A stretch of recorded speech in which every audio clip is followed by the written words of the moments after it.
football talk show that holds back nothing on opinions. Straight shooting LJA. Hi, I'm John Sitton. Grassroots coach Manisha Taylor. Hello, I'm Rob Russ. The G-Man. Sonley, Motivate Sports and Fitness. Christian Carambeu. Matt Hodgson, director of the 4-year plan. We the people, for the people. Jazzy Fizzle. Your Monday night footballing fix. Make sure you join the revolution. The pitch is where we eat. The pitch is where we sleep. And the pitch is where we talk. Each and every Monday night of your lives. At youtube.com/pitch talk. For podcast links and information, check out our official website, www.pitch-talk.com.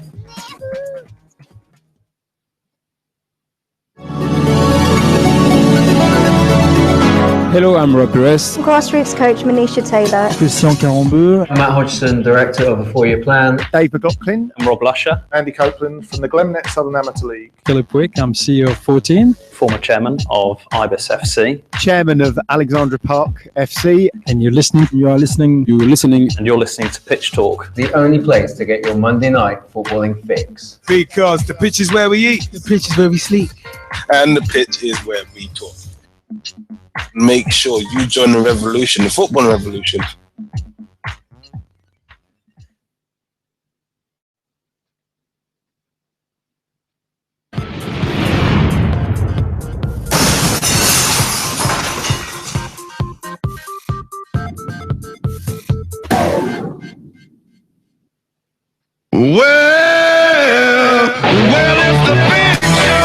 Hi, I'm John Sitton here with Gavin, Liam and Gerald on Pitch Talk. The football talk show that holds back nothing on opinions. Hello, I'm Rob Russ. Christian Carambeu. Grassroots coach Manisha Taylor. Matt Hodgson, director of the 4-year plan. Sonley, co-founder and co-director of Motivate Sports and Fitness. And you're listening to Pitch Talk. The only place to get your Monday night footballing fix. The pitch is where we eat. The pitch is where we sleep. And the pitch is where we talk. You never know. You won't see it coming because it's Monday night and it's pitch talk. Ladies and gentlemen, boys and girls, children of all ages. Woo, straight through an LJ, the G-Man and Jazzy Fizzle proudly bring to you the football talk show that pulls no punches and holds back nothing on opinions. Why? Because the pitch is where we eat. The pitch is where we sleep. And the pitch is where we talk. Or just talk, one of the two. It sounded funny, then it was out. No, here's the thing, man. Here's the thing. I know you're going to go into how was your week and weekend. Look, I'm salty right now, right? So I'm going to jump into this from the off, okay? I'm going to say this. Mike Harniman, you think you're funny? Huh? You got jokes? It sounded like Scott Steiner. I just had, ha. Everybody wants to know how salty Jesse is, and why he's mad and why he's jelly. Why you jelly? Jelly. I ain't jelly. Am I right now? I'm upset, man. We could tell, yeah. But it is one that was where we. Right, no, and here's the other thing, right? Russ, you think you're funny? You got jokes? Okay, I got something for you too. And you know who else I got something for? Fine. How dare you? I can barely hear you. Yeah, but we can't hear enough. My guy's drowning me out. What? Right? Turn the music down, man. Cut the music. All right, Shane Douglas. This is cut the music. It's time to get serious, man. Because it's like Russ has jokes, okay? You know what? You know what? Mike has jokes. Okay. I come on here, right? He's gone like Mourinho. It's crumbling. To people, right? To be good to the people, because it is we the people for the people. That's the motto of the show, right? And then Ryan suddenly comes at me as well. It's like, it's all right. I'm a target now. It's all right. He's drunk. Right. I got something for each and every one of you. He's drunk. And you know what, Mike? Again. You think you're funny? Bringing back my Old Spice, right? Telling me about let's get a Premier League table. Look at my team, then look at your team. You were third, and now we beat you 3-0. Then listen, don't overstep the mark. Okay? I'm going to put you back in your place right now. Each and every one of you Arsenal fans out there, I'm going to put you in your place right now. You know when what? was the last time you won the league? Oh Lord. You know, When was that again? You know, speaking of putting back in place, we got to put the show back in place because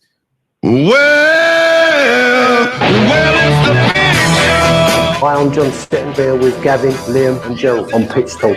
the football talk show that holds back nothing on opinions. Hello, I'm Rob Perez, Christian 42. Grassroots coach Manisha Taylor. Matt Hodgson, director of the 4-year plan. Samir Sonley, co-founder and co-director of Motivate Sports and Fitness. And you're listening to Pitch Talk. The only place to get your Monday night footballing fix. The pitch is where we eat. The pitch is where we sleep. And the pitch is where we talk. You never know. You won't see it coming, but you know what time it is. Off the jerseys ran. www.pitch-talk.com is the official website. I'm still salty, man. To find out about everything Pitch Talk, that is the official website. Welcome to your Monday Night Footballing Fix. Facebook.com/Pitch Talk. Become a fan, become a friend, become a member of the group. Join the footballing revolution we are working so hard to create. Twitter.com/Pitch Talk or @Pitch Talk on Twitter. Tweet with us, follow us, see what we're up to. The mobile is on 07535 804 466. That's 07535 804 466. Call us, text us, let us know your views. If you text, leave your name at the end of the text so we can give you a shout out and let the people know what you're all about. Because it is we the people for the people. Pitchtalk.blogspot.com or .co.uk will get you to the blogs. Blogs by yours truly, Straight Shooting LJA, the G-Man, Jezzy Fizzle, and many others, including Dave Mear, aka @Mearsey, who is very active in terms of blogging about referees and refereeing decisions, being he's a former referee himself. But it is one of them. Let's keep an eye there. Also, Pitch Talk live on Google Plus. Add us to your circles. YouTube.com/Pitch Talk is where all of the videos are, including, you might have seen it posted yesterday in terms of the FA WSL. More on that later. But videos such as Pitch Talk at the SSE Women's FA Cup Final 2015 is up there along with bonus material too. Also on youtube.com/Pitch Talk is the Pitch Talk Meets series as well. So it is one of them ones. We've got a lot of content there. We got a lot more content coming as well. So all good. We are rolling with tonight's live show, and we're loving it. It is one of them ones. Jersey Fizzle, G-Man, how's your week and weekend been? Well, my weekend's been salty, man. You jumped straight Absolutely. in. No, I'm going in right now. Again? I thought this. that was just for the weekend. No, I'm going in again. Yeah, it's relentless right now, and I'm not talking about energy drink. Bottom line is this. Mike, you got jokes? I got something for you. Right? I got something for you. For all you Arsenal fans is like, laughing in my face like we're talking about Leeds. Oh, crap. Who also lost again over the weekend. But why? More on that later. I got something for each and every one of you. All right? For Ryan Sonley, I got something for you too. Yeah. It looks like a bag. Oh, all right. Yeah, no, we're going there now. We're going there. But you know what? I will say this, right? To a very civilized gooner, that is Mr. Gavin Henry, aka the G-Man. I will say this. Hello, right? How you doing? It pains me, right? But I got some money for you. Okay? Because that's the deal. Got some money for you. And the better team won. I said it live on air. Yeah, I said it. The better team won. Gav's liberties just starts busting up now.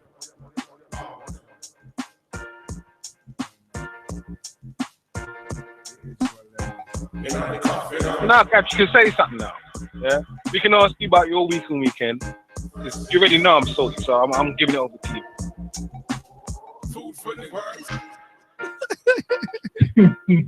Don't you start. Don't you start, because I got something for you too. Straight, no, Jay. I'm not starting yet. I'm gonna be singing on this one. All right, Ray Astaire. Okay. I'm not. It's one of them ones. Let's go Ray Astaire on this. I'm not saying anything yet.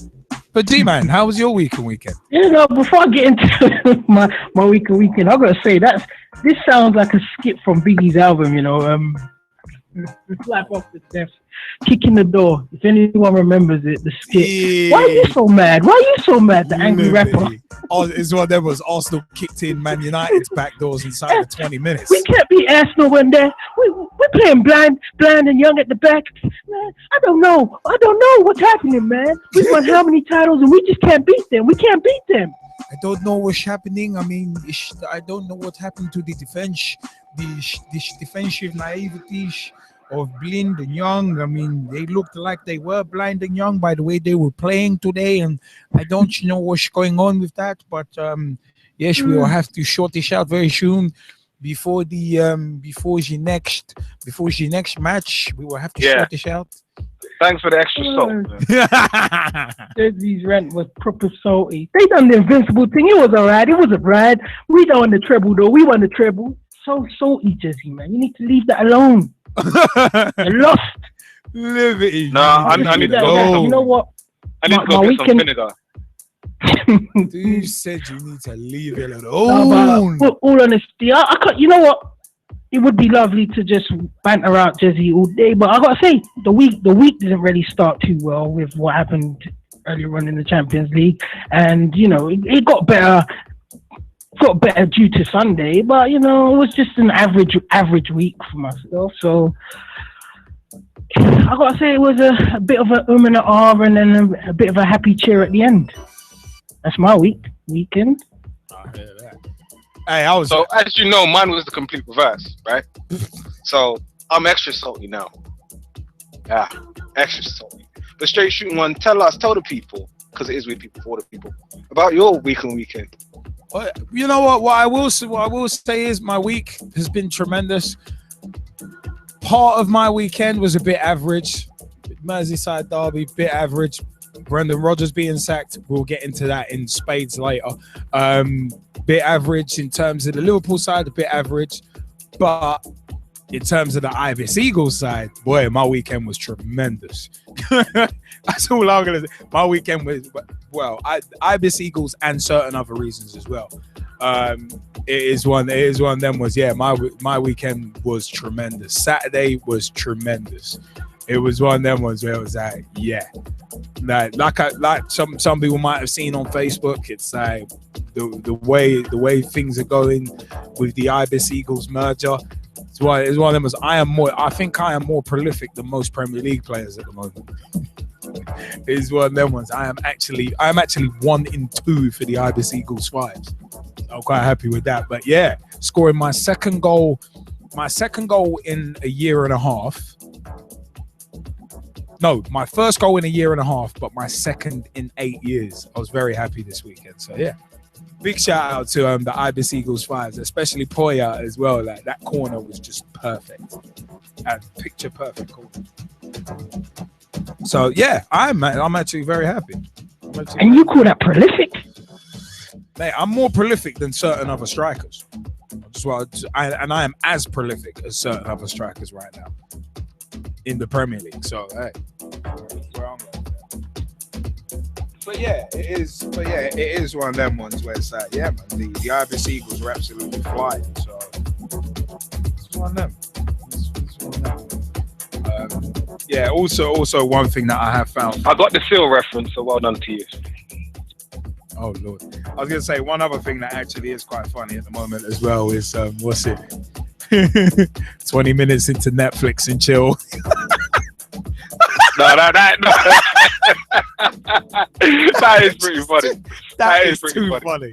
That is way too funny. If anybody finds that, that is joke. But it. But in all seriousness, though, congrats on the goal, bro. No, thank you. It's It's one of them ones. That the funny thing is for the Eagles fives, I've switched positions, so it's one that's quite an interesting one. But more on that later. But yeah, weekend was tremendous. Big time shout outs to everyone who's made my weekend tremendous. The Ibis Eagles, of course. We're playing against Old Wilsonians. More on that later. But yeah, that was really good. Big shout to Shiloh as well. Big shout to her too. So it's one of them ones. Yeah, it's been a fantastic week. Good weekend too. So all good. But a couple of big shout outs. Couple of other big shout outs. Big shout outs to Finn White Line Magazine at Tweet White Line on Twitter, facebook.com/Finn White Line Magazine, and also FinnWhiteLineMagazine.com as well. Also, big shout outs to Girls on the Ball who were I can't remember which match in particular. I think it might have been Chelsea's title decider. More on that later. I think they were at that and a couple of other games as well yesterday in terms of the FA WSL run in as well. We got some congratulations to give. Scotty, beat me up. Next as well, of course. Scotty the Rabbit. It is one of them was where, yeah, man, big shout outs to Girls on the Ball at Girls on the Ball on Twitter, girlsontheball.com and facebook.com/Girls on the Ball as well. So, yeah, I'll give some shout outs about there. But yeah, it is one of them ones where also shout out to the London Football Show as well, run by Kenny and Yusuf. So good. Big time shout outs to them too. So without further ado, we've got congratulations to give. We've got a lot to go through. So this is the segment where Jesse Fizzle's feelings are going to be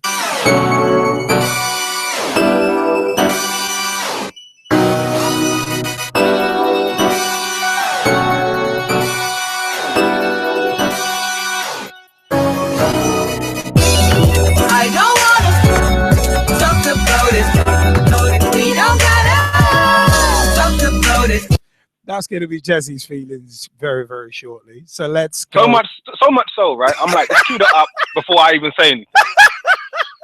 No, I'm being serious. I'm being so serious. I'm being sincere. I'm so sincere. You know what? It is one of them ones, though. We got to jump into.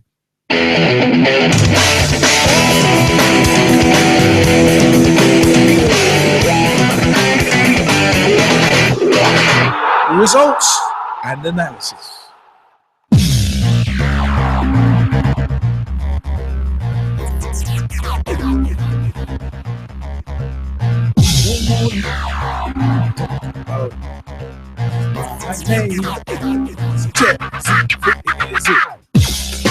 It's results and analyses. It is results and analyses. Let's roll in. You know what?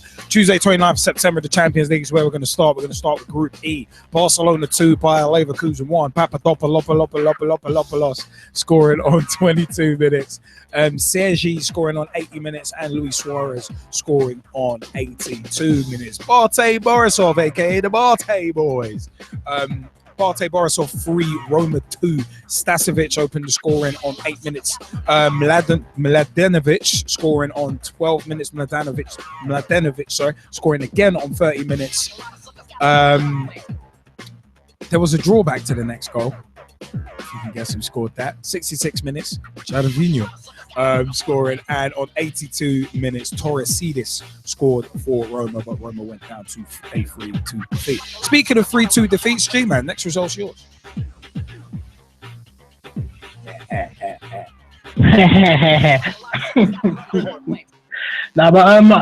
Arsenal 2, Olympiacos 3, and alluded to this earlier on to why my week started off pretty darn, I can't use the word, but it rhymes with itty. But anyway, after an explosive start by Arsenal, who missed up to 3 to 4 chances to open the scoring, Pardew scored on the 32nd minute, giving Olympiacos the lead with a fine goal, I've got to say, strike from outside the box through the defenders, where it was flicked out from a corner, and it just, Ospina had no chance to save it, blindsided. But minutes later, Theo Walcott scoring on the 32nd minute, great counter-attack by Arsenal.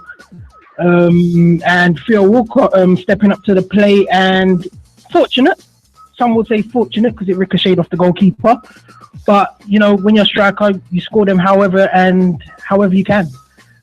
But 5 minutes later, David Ospina making the hash of all hashes straight from a corner and basically dropping the ball behind the line. I don't know.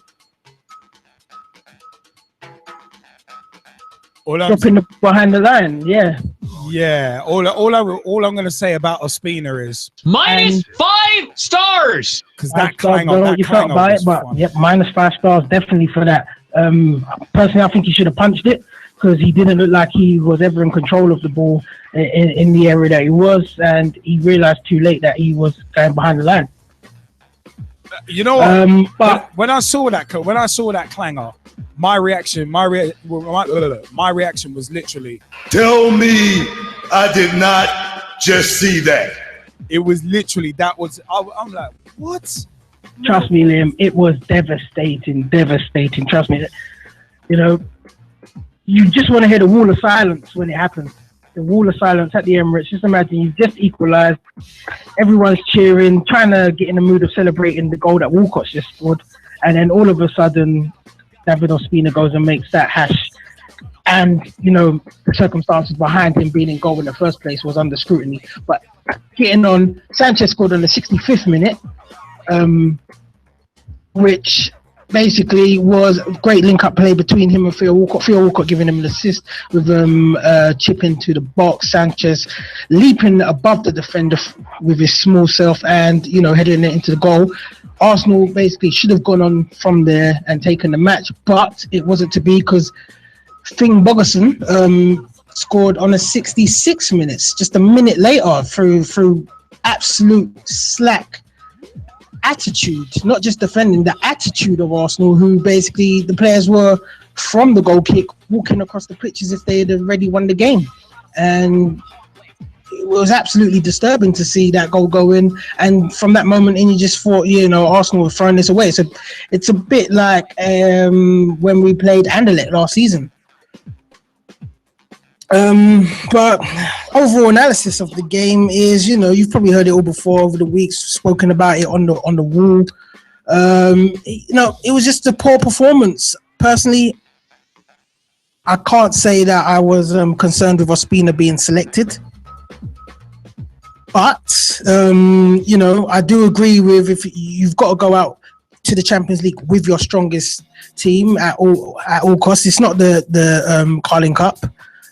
So maybe that was a mistake by Wenger because, you know, maybe nerves probably settled into the players before the match because the fans weren't truly with the setup, maybe you could say. But in all honesty, the 11 players that he put out should be capable of beating Olympiacos. And I personally, for one, will not blame Arsene Wenger for it. So it all lies down to the players in my eyes because they didn't do their job. And I'll leave it at that. Think back to you and Jezzy. No, you know what? It is one of them ones. I saw the goals and thought, wow, that defending was awful. I mean, Chelsea, Southampton level awful. We'll get onto that in a minute. It was one of them ones. It's like the deflected goal was poor as well. I mean, the deflected goal was one of them ones where it was like, wait, hold. I love the fact that the ball got to the Olympiacos player. And then one of your lot starts to try and close down. It's like, no, Bridget, it's too late. You're about 10 seconds too late. You're a day late and $1 short. It's not happening. But I mean, Russ, you wanted to mention something about the goal and the speed. Yes, because I was watching the goal show that BT Sport do, William, and they have Howard Webb in, and he actually said, and I actually agree with him, that when the ball came in from Ospina dropped it, all of the ball wasn't over the line, and also how could that assistant from behind the goal see it? Because from the angle he had a player on the line, he had other players around him, so he couldn't really tell if all of the ball was over the line. And I saw it again while the game was being played, and he said all of the ball didn't cross the line, only some of it. And in the rules, all of the ball has got to cross the line. So for me, that goal shouldn't have counted. And that's what Howard Webb was saying as well. But the thing So is, sadly, you know what Howard Webb thought about the goal and my thoughts as well. But the thing is, it was one of them was where it's like, I've seen the replays and it looks like all of it is over. Especially when the Olympiacos player actually does flick his foot out at it. And it's like, but at the end, leaving that aside, you would expect Arsenal to beat Olympiacos at home. True. At the Emirates. You would expect that. But also, you would not expect Ospina to make that bad a mistake. I mean, that is pretty poor. It's like, we're going to get into it later anyway, but it's like Costel Pantilimon. It's like his mistake that led to one of the West Ham goals. And it's like, oh, mate, that's pretty poor. Should be saving. So so that's kind of where I would kind of equate that to. Just add something that's interesting, because what Russ just said. The funny thing is, in the stadiums they've got the screens and they do the replays after big incidents and goals. Yeah. They didn't show the goal. They repeatedly just had goal flash up, but they wouldn't show it, and everyone was trying to look for the goal. They don't want to start. Quite interesting that Russ said that, because you find sometimes when there is a contentious decision, they won't show the incident or goal. And my belief and the belief of others is that because potentially there's been a hash that's made, but no excuses. It was a poor decision by Ospina. I was going to say parasitic media influence right there. Yeah, it looks bad on us, so we're not going to show it. No, you've got to show both. Come on. But shifting on in terms of Champions League, same with Group F, Bayern Munich 5, Dinamo Zagreb 0. Douglas Costa on 13 minutes, Lewandowski on 21, 28 and 55 minutes, and Mario Götze on 25 minutes. Group G, FC Porto 2, Chelsea 1, Andre, yes, that is his name, Andre scoring on 39 minutes. It's like, maybe we should call him Andre Squared. It's like having a guy called Abdi and calling him Abdi Squared. Anyway, William equalised in first half stoppage time. Last kick of the first half. Brilliant free kick. One of two brilliant free kicks this week from him, actually. And Maicon scored on 52 minutes. You know what? Maicon's goal on 52 minutes was actually a very nice header. I mean, Begovic shouldn't be getting beat at his near post, but that header was technique. Dripping out the butt cheeks. That's all I can say. Another notorious BIG reference. That's 2 in counting. But it's one that, Eddie Jemba. It's so bad they named him twice. Maccabi Tel Aviv 0, Dynamo Kiev 2. Yarmolenko opened the scoring in 4 minutes. And Ribeiro Moraes Jr. scoring on 50 minutes. Group H, Lyon 0, Valencia 1. Fagule with the only goal of the game on 42 minutes. Zenit St. Petersburg versus Ghent was 2-1 to Zenit, and Zubia scoring on 35 minutes, Maton equalising on 56 minutes. I love this name. And Shatov scoring on 67 minutes. Oh Lord, Shatov, what a name! I love that name. What's his name? Shatov. What does he want? You don't want to know. Anyway, staying with the Champions League, Group A. Malmo 0, Real Madrid 2. Real Madrid 2. Was it Ronaldo scoring on 29 minutes and scored on 90 as well. Yotam was sent off on 78 minutes. Shakhtar 0, Paris Saint-Germain 3. Aurier scoring on 7 minutes. David Luiz on 23, and Smar scoring an own goal on 91. Group B in the Champions League: CSKA 3, PSV 2. Musa opened scoring on 8 minutes. Doumbia scoring on 21. Scored a penalty on 36 as well. Lestien scored on 60 and 68 minutes, and Arias was sent off on 80 minutes. Jezzy, next result's yours, dude. All right, so I'm going to get into it. Caliguri opened the scoring after 4 minutes, and I have to say this. I was listening to this game. Right? I wasn't watching it, I was listening to it.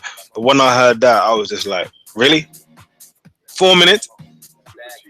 4 minutes. Anyway. Have you seen the goal? Because the goal, that was poor. No. Valencia's about 5 yards behind. No, but this is the thing, right? So I did see the goal, and I was like, thinking about what happened on Sunday, and we will come on to Sunday, right? It's foreshadowing, man. Yeah. This is the part in the book where they tell you what's going to happen at the end, even though you don't realize it. Spoiler alert. It's like Vince Russo's booking. Man, anyway, Juan Mata, who for me was arguably Manchester United's best player and has been Manchester United's best player for most of the season so far, equalised from the penalty spot. Fantastic penalty after 34 minutes. To me, both of these players, Bastian Schweinsteiger and Morgan Schneidlin, very lucky, both of them, to be on the pitch at full time. Very lucky. Especially Bastian Schweinsteiger. In my opinion, he should have got a second yellow. He should have been sent off. For dissent alone, he should have been sent off. Right? But congratulations to Chris Smalling with his goal after 53 minutes. You have to say, maybe he needs to, be forward in more crucial situations more often if he's going to finish like that. But what I will say is this Caliguri's goal, it just highlighted the frailties. And they're really papering over the cracks, and those were exposed on Sunday, but we'll come on to Sunday later. We will get onto that later. But I mean, it is one of them ones where, swinging on in the Champions League in Group C. I said that first United goal they conceded was terrible, but hey, Smalling, right place, right time, striker's instinct there as well, which is quite funny. But yeah, Group C. FC Astana 2, Galatasaray 2. Kisa opened the score on 31. Eric own goal on 86. Bauta own goal on 77. Carroll own goal on 89. Yeah, 3 own goals in one game. Pick them ones out. But Atletico Madrid 1, Benfica 2, and Correa scoring on 23 minutes, Gaetan scoring on 36, and Ganchinho Guedes scoring on 51 minutes for Benfica to get them a win. Group D, Borussia Mönchen Gladbach 1, Man City 2. Stindl opened the scoring on 54 minutes. Di Michelis scored on 65 and Sergio Aguero scored on 90 minutes from the penalty spot. Juventus 2, Sevilla 0. Morata opened the scoring on 41 minutes and Zaza on 87 minutes. Moving on to a couple of results in the Europa League Group J. Monaco 1, Tottenham 1. Eric Lamela on 35 minutes. Stephen El Shawari on 81 minutes. Let's go next for Liverpool 1, FC Sean 1 in a throwback to 1996 when we had that Ekru kit, which was cream. I don't know where they got the name Ekru from. But Adam Lallana on 4 minutes scoring, and Asifua after very sloppy defending, scoring an equaliser on 17 minutes. Only real noteworthy things about that match was the fact that Kolo Touré almost broke the internet with an overhead kick attempt. It wasn't a Benteke / Rooney attempt at an overhead kick. It was just one of them ones where it was one of them old school playground ones where you wanted to do an overhead kick after Trevor Sinclair did. This is how far back I'm going. But you didn't want to break your neck doing it. So it was one of them ones. You ain't lifting yourself up into the air. You're just pinging. You're just putting your leg back and hoping for the best. But Touré came very, very close. Another game where we had a bunch of chances and didn't score. Score again anyway. But also Group A in the Europa League, Celtic 2, Fenerbahce 2. Griffiths opened scoring on 28 minutes and Chris Commons scoring on 38 minutes. Viana Di Santana scored on 43 and 48 minutes as well. And by the way, PAOK Salonika 1, Dortmund 1 as well. Mac scoring on 34 minutes and Castro scoring on 72 minutes. Moving on to Friday, 2nd of October 2015, Rotherham 1, Burnley 2. Andre Gray opened and scoring on 9 minutes. Ward scoring on 75 and Sam Vokes scoring on 81 minutes. Let's shift on to Saturday. Saturday's championship results in Sky Bet Championship. Wolves 3, Huddersfield 0. McDonald opened and scoring on 23 minutes. Benica Fobi scoring his first goal on 66 minutes, his second on 88 minutes. 3-0, quite a familiar scoreline, ain't it, Jazzy Fizzle? Yeah, I know you don't want to talk about it. But anyway, Blackburn 2. Oh, you got jokes? No. I've got something for you later on. Don't worry. Blackburn 2, Ipswich 0. Jordan Rhodes scoring from the penalty spot on 12 minutes, scored again on 16 minutes. Brighton 1, Cardiff 1. Mason scoring on 5 minutes. Stevens equalising for Brighton on 38 minutes. Bristol 1, MK Dons 1. Kodjia scoring on 6 minutes for Bristol, and Powell equalising on 94 minutes actually for the MK Dons. Derby County 2, Brentford 0. Martin opened the scoring on 20 minutes. Thomas Ince scoring the second on 44 minutes. Leeds 0, Birmingham 2. That's Leeds 0, Birmingham 2. That's Leeds United 0, Birmingham City 2. Gray opening the scoring on 31 minutes and Magoma scoring on 91 minutes to consign Leeds to another defeat, and also gives us another reason to say -5 stars about Leeds. But anyway, leaving that one aside, Nottingham Forest 0, Hull City 1. Abel Hernandez with the only goal of the game on 41 minutes. Mills was sent off on 87 minutes for Forest. QPR 4, Bolton 3. Medine scoring on 8 minutes. Liam Feeney scoring on 11 minutes. J. Emmanuel Thomas scoring on 13. Leroy Fair scoring on 44. Cherry scoring on 62. Alves de Silva scoring on 85. And J. Emmanuel Thomas scoring again on 94 minutes to give QPR the 3 points. Reading 2, Middlesbrough 0. Williams in the first minute. And Nick Blackman scoring a penalty on 88 minutes. Sheffield Wednesday 3, Preston 1. Lee opened the scoring in first half stoppage time. Pudell scored on 55. Brown scored on 76 for Preston, but Lewis McGugan scored on 96 minutes for Sheffield Wednesday. Sky Bet League 1. Blackpool 1, Swindon 0. Cullen on 38 minutes with the only goal of the game. Burton 1, Southend 0. Sorry, Tom Wood. He went down to defeat again. Prosser with an own goal ended up decisive on 51 minutes. Colchester 0, Bury 1. Clark scoring the only goal of the game on 75 minutes. Coventry 3, Shrewsbury 0. Armstrong on 26 minutes. Fortune on 47 minutes, first half stoppage time, and Armstrong again on 65 minutes. Crew 1, Chesterfield 2. Gardner on 8 minutes. Fox equalising on 36 minutes for Crew, and Gardner scoring again on 57 minutes. Doncaster 2, Barnsley 1. Anderson on 35 minutes. Winnell on 60 minutes, and Chaplow on 91 minutes, giving Doncaster the win. Gillingham 3, Oldham 3. Donnelly scored his first goal on 8 minutes, second on 33. A Dickinson own goal was in between that on 28 minutes. Dominic Polion scored on 36 minutes. Higdon scored on 55. And Hesson Taylor scored on 57 to level it up at 3-3. Peterborough 5, Millwall 3. Angell on 15 minutes. Taylor on 19 minutes had Peterborough racing into a 2-0 lead. But Webster scored on 52 and Craig scored on 55 to pull it back to 2-2. But Forrester on 69 minutes. Washington on 72. Mark Beavers scored on 74 minutes. And Taylor scored on 81 minutes. Port Vale 2, Sheffield United 1. Moore on 17 minutes. Ikpeazu on 45 minutes. And Don on 95 minutes, getting Sheffield United's consolation goal. Rochdale 1, Bradford 3. Vicente on 41 minutes with Rochdale's consolation. Evans scoring on 34 minutes. Cole on 59, and a Lancashire on goal on 61 minutes. Scunthorpe 1, Fleetwood 0. Paddy Madden scoring the only goal of the game on 68 minutes. Wigan 0, Walsall 0. Morgan was sent off on 69 minutes for Wigan. Sky Bet League 2, Accrington 1, Oxford United 3. O'Dowda scoring on 21 minutes. Crooks on 70. Circum scoring on 79 and 87. The second one from Circum, no, I'm not finishing that sentence. His name is Circum, scoring on 87 minutes from the penalty spot.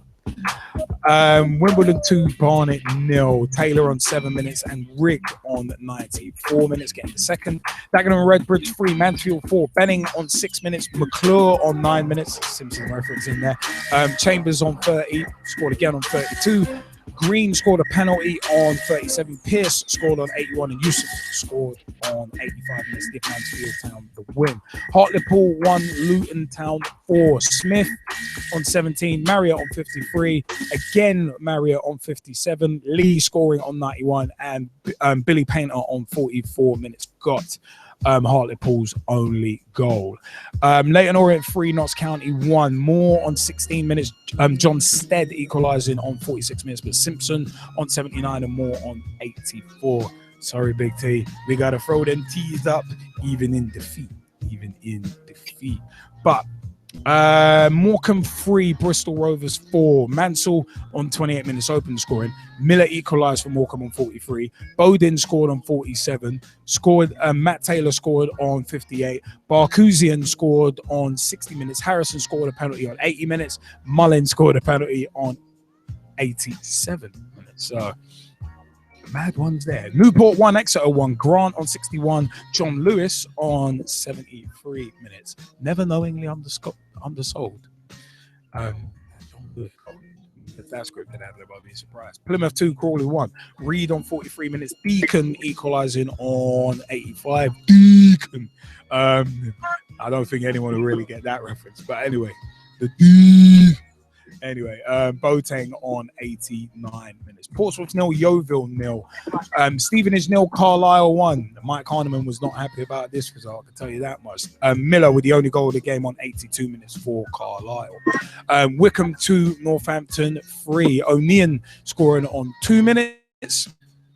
Richards scoring on 35, Daff scoring on 47, Brisley scoring on 51, and Rowe scoring Wickham second on 82 minutes. York 2, Cambridge 2, Coulson on 50 minutes, Macomb on 54, had York in the 2-0 lead, but Roberts on 71 and Barry Core on 81 minutes pegged it back to 2-2, and that's how it ended.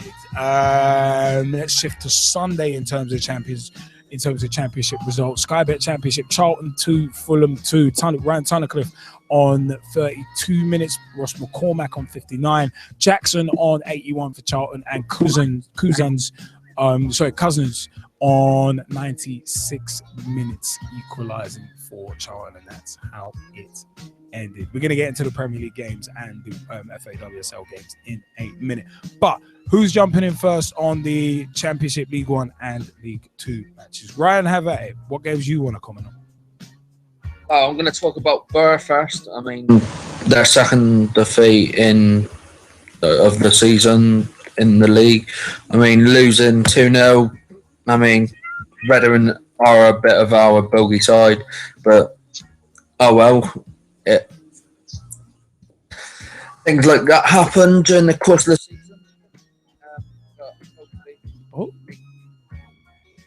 Ryan, we can actually barely hear you. That was quite weird. We heard you loud and clear, and then you dropped. You still hear me? We can barely hear you. Your volume seems to be fluctuating hugely. All right, we'll have to come back to you. We'll have to come back to you in a bit, because we actually legitimately can't hear you. But Lily Alumi, you wanted to jump in as well, especially on the Leeds result. Yeah, it was a pretty bad performance at home, and it's 7 months since we've won at Ellen Road, which I think, it's disastrous, really. But anyway, I wonder what Chelina's going to do regarding the manager. I dread to think with him, but anyway, that's Chelino. So we'll probably be looking for a new manager fairly soon, is my guess. Hopefully not, because, you got to get some stability at some point. Hopefully not, because I think Roslyn needs more of a chance, to be honest with you. So I'm hoping not, because I actually like him as a manager. So hopefully he'll be there for a bit, and Chelino won't chop and change. Hopefully not, anyway. Definitely. I mean, it is one of them ones. Hopefully there will be a bit of momentum. At least in terms of manager being given a season or more. I hope so, because I just can't. Because he's had loads of managers already, and he's been there not that long, and I just can't. I just think we need stability, like you said, and I think Rosler will get it right eventually. Yeah, I just wish he would stick. He's not the problem is, I think we've got good players, but he insists on playing only one up front. I think we need to play two up front, really. But then would you rather? But it's one of them ones. It's one of them ones where if you got two up front, you have to sacrifice one from the midfield. So who would you sacrifice from the midfield? I know that's the thing, isn't it? That's the problem, I suppose. But we just look better when we play two up front. On the occasions he's done it this season, we've looked much better as a team. Because I guess on a general basis, for centre backs, it's a little easier to defend. It's a little easier to defend against one rather than. Well, yeah, that is true. But yeah, anyway. But if you got late runners from the anyway, in the recent games, Sol Bamber has made a few mistakes, which I think is interesting. When he was kind of one of our better players last year. But anyway, never mind. I guess you can't have everything. Yeah. Right. Ryan Sonley, did you want to jump back in? Yeah, hopefully I'm loud and clear now. Yeah, definitely are. Yeah, what I was saying about Borough, I mean, they lost 2-0 to Reading, which are one of Borough's weaker sides and bogey sides. I mean, we can't expect to win every game or draw every game, so I mean, I don't mind losing a few games, but hopefully they can get back to winning ways after the international break. Talking about Plymouth, I mean, we dominated Crawley from the start, and for about 85 minutes of the game, we were all over them. And I mean, they got a goal through a bit of undecisive mistake from the referee giving them a free kick for a bit of diving and all that. But we came back, we clawed it back with Graham Carey taking the free kick, Freddie Woodman saving it, and it falling straight to Huron Boateng, who obviously is on loan with Argyle until the 2nd of January. And then I'm going to talk about Newport as well, because obviously Newport have just actually last week appointed an ex-Argyle manager in John Sheridan. And to be honest, for me, as of him when he was at Argyle, I think it is a good appointment for him. But to get a point at Exeter, which I was actually happy about, because obviously I didn't want John Sheridan to get off to the best of starts, because he didn't get off to the best of starts at Argyle. But hopefully he's on the way up with them. I mean, it's a bit bad that he said when he left us that he wanted to be closer to home. I don't think Newport's any closer to Yorkshire than Plymouth is.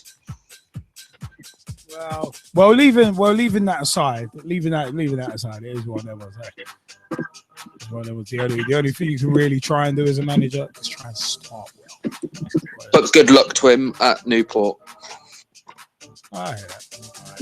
You know what, yeah? We actually do have a caller on the line. Caller, you're through to your Monday Night Football and Fixed Pitch Talk. Who have we got the pleasure of speaking to right now? It's me, Kieran Riley. Hey, how's it going, Kieran? How goes it? It's very good, thank you. How are you? Yeah, not too bad, not too bad. I'm guessing you wanted to jump in on a certain side's results. Of course, one of the Wolverhampton Wanderers. Yeah, it was a good little 3-0 for you. What's your view on it? Well, we had 2 3-0s, remember? The Fulham game was very surprising. We'd only just found out that Mr. Morgan was selling the club, so it gave us a little bit of motivation, because a lot of us hated him. But I must say it was a fantastic win for us. Sorry, Jamie, you've lost again. But it was fantastic. Goals were pretty good, but I didn't really see them all. But the Huddersfield game that we played on Saturday, if you've already read that out, that was absolutely phenomenal. And I must say, phenomenal. but the ref did make some poor decisions. Have you watched the replays, Liam? I haven't had a chance to yet. But talk us through the goals. Well, the first goal came from a brilliant Gavin McDonald screamer from outside the box. Exactly the same type of goal he scored for us when we played Preston, when we drew 1-1 for the league in that game. But it was an absolutely fantastic goal. Second one from Benica Phoebe, good play from Shea Ojo, who has been absolutely amazing for us on the wing. Crossed it over to him, brought to his foot straight into the back of the net. Third goal's just off the post. Phoebe was just taking up one of the defenders, but he managed to shoot it. Ricocheted off the post straight into the back of the net. Which was absolutely amazing. The atmosphere at Mourinho was absolutely ecstatic, and I'm telling you now, it was the best I've seen it in a long, long time. But moving on to the rest decisions. Very poor, one of them. Russ doesn't agree with me on this one, but he should have given us a penalty.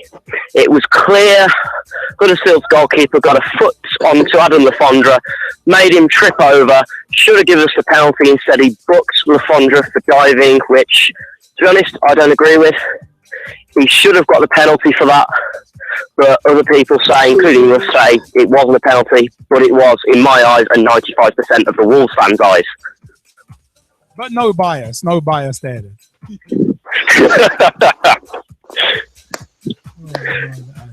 You know what? Whilst you're there, Kieran, actually, Russ Vernon, you wanted to jump in. You wanted to jump in on a few of the results. You might as well start with the Wolves Huddersfield result that's been alluded to, and then that one's. Yes, Liam. First and foremost, the Wolves Huddersfield. I was watching the game and I was listening to a commentary from Dan O'Hagan, who used to do commentaries for the Football League show.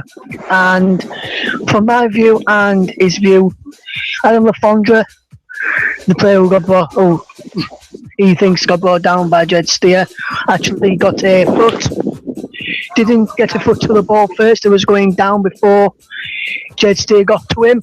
And in my view, rightly got a yellow carded for simulation, and the referee did it spot on and didn't give a penalty kick to Wolverhampton Wanderers, and it finished 3-0, which was a fantastic performance in the second half. The first goal came against the run of play. Huddersfield with a miles better side in the first half, and the goal from Kevin McDonald came against the run of play. Before I move on to the Leeds game, I'm going to move on to Rotherham United against Burnley. I watched that game live on Friday night with my uncle round at my house. Rotherham first half stood off Burnley, and Burnley gave Burnley too much possession and too much time on the ball, and they punished him after 8 minutes to Andre Gray. Then Rotherham hit back with a fantastic goal, a goal of the contender from Grant Ward, straight into the top corner, on loan from Arsenal's rivals Tottenham. So a fantastic finish from him. Also, moving on to the Leeds game now. But before I do, I just want to say, Kurt Brough was a bit slow, and if he kept Fred Wilson on, he would have probably got to the ball before Stan Burks and cleared very well. But before on Brough's side, even though he only just come back first game back after a 10-match ban, which he got in the summer. Moving on to the Leeds game, and before going to the actual game, Lily mentioned about wonder how long Juve will be in a job. In the matchday programme on Saturday, Chairman Cellino said this: if I was to go back to the start of the summer, I will not change anything. I would happily appoint you again. He's the best person for me, the players. The same can be said about the players and the other staff. We have no regrets. The signs are there that we're moving in the right directions. Thanks for your fantastic support so far this season. Never ceases to amaze me. I hope you enjoyed the game today, marching on together. Moving on to the game against Birmingham City, which Leeds lost by 2-0. Both goals for me against the run of play. First one should have been disallowed in my opinion. Clear foul on Liam Cooper by Birmingham City's Clayton Donaldson. Brock pulled him back. I saw it when it first happened. I was like, I was not get a free kick for that. Saw it again on the replay, and it was a clear foul. Saw it close up as well, and it was a clear foul. And then If that didn't give, it would have been 0-0 going into half time and would have been chasing the game like it was. We was chasing the game, trying to get the equaliser. Birmingham City got a goal through ex-Sheffield Wednesday midfielder Jax Magoma after he beat Stan Byram in slotting past Marco Silvestri.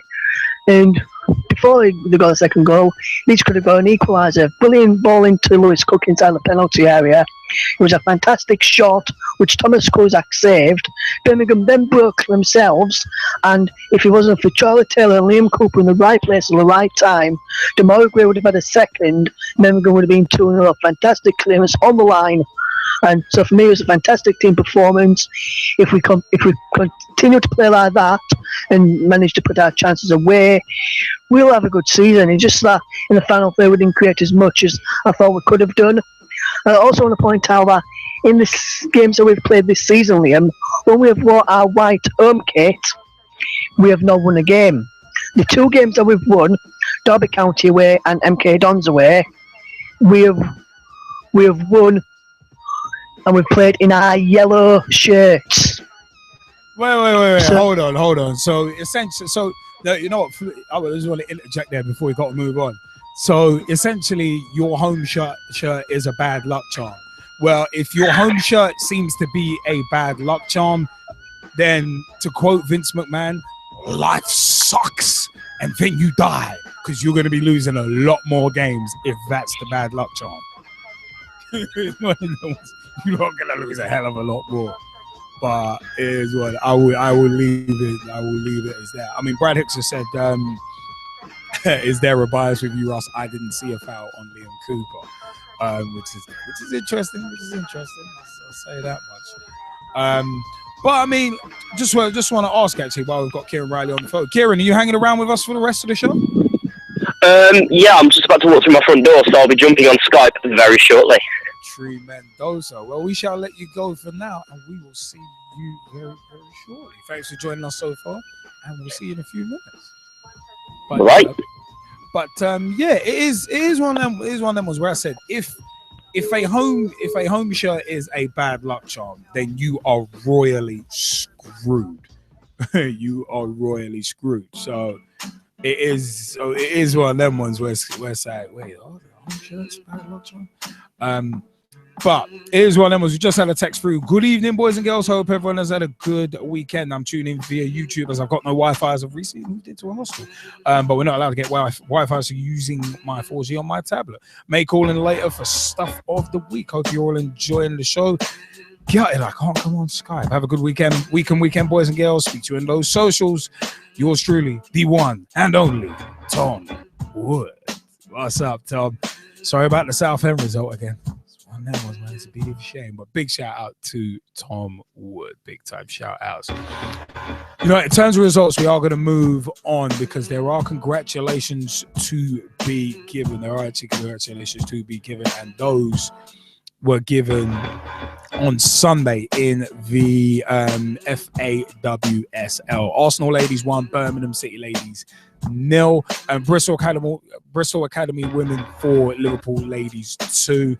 Chelsea Ladies 4, Sunderland Ladies 0. We can stick on that result in a minute. Man City Women 2, Notts County Ladies 1 as well. For live updates on women's football, especially the WSL and FA WSL 2, give a follow to Girls on the Ball at Girls on the Ball on Twitter, facebook.com/Girls on the Ball, and www.girlsontheball.com. Tell them we sent you as well. But yeah, congratulations to be given from Sunday. We'll start in reverse order. Congratulations to Manchester City Women's FC on securing a spot in the UEFA Champions League for finishing second in the FA WSL. So they'll be playing with Women's Champions League football next season. But the big time, the headliners, the main events after their heartbreak last season, losing it on the last day after their heartbreak last season, Chelsea win the Women's Super League title for the first time. From the 4th of October 2015, with their name on the Women's Super League Honours Board for the first time, Chelsea completed the domestic double, having broken through to collect their first piece of silverware in the Women's FA Cup final in August. which we were actually at. Pitch Talk at the SSE Women's FA Cup Final 2015 is on YouTube. So go and check that out. But you know, it is one of them ones. Big time congratulations to the Chelsea women's side. Big time shout outs. But it is one of them ones where it's deserved it. They've been the best side. And as Girls on the Ball said, I think it was Girls on the Ball who said it on Twitter. Someone did say it on Twitter, and we actually retweeted it. Talk about they have been the best side in the FA WSL. So hell, deservedly so. Fran Kirby's goal actually for Chelsea Ladies FC. We actually did tweet out definite goal of the week contender for tonight's show. Stuff of the week is later on in the show as well. I mean, Girls on the Ball have said well deserved from Chelsea Ladies FC. Have without doubt been the best team in England this year.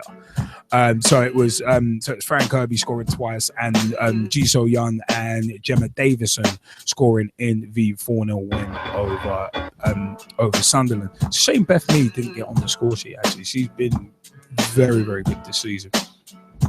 But it is one of them ones.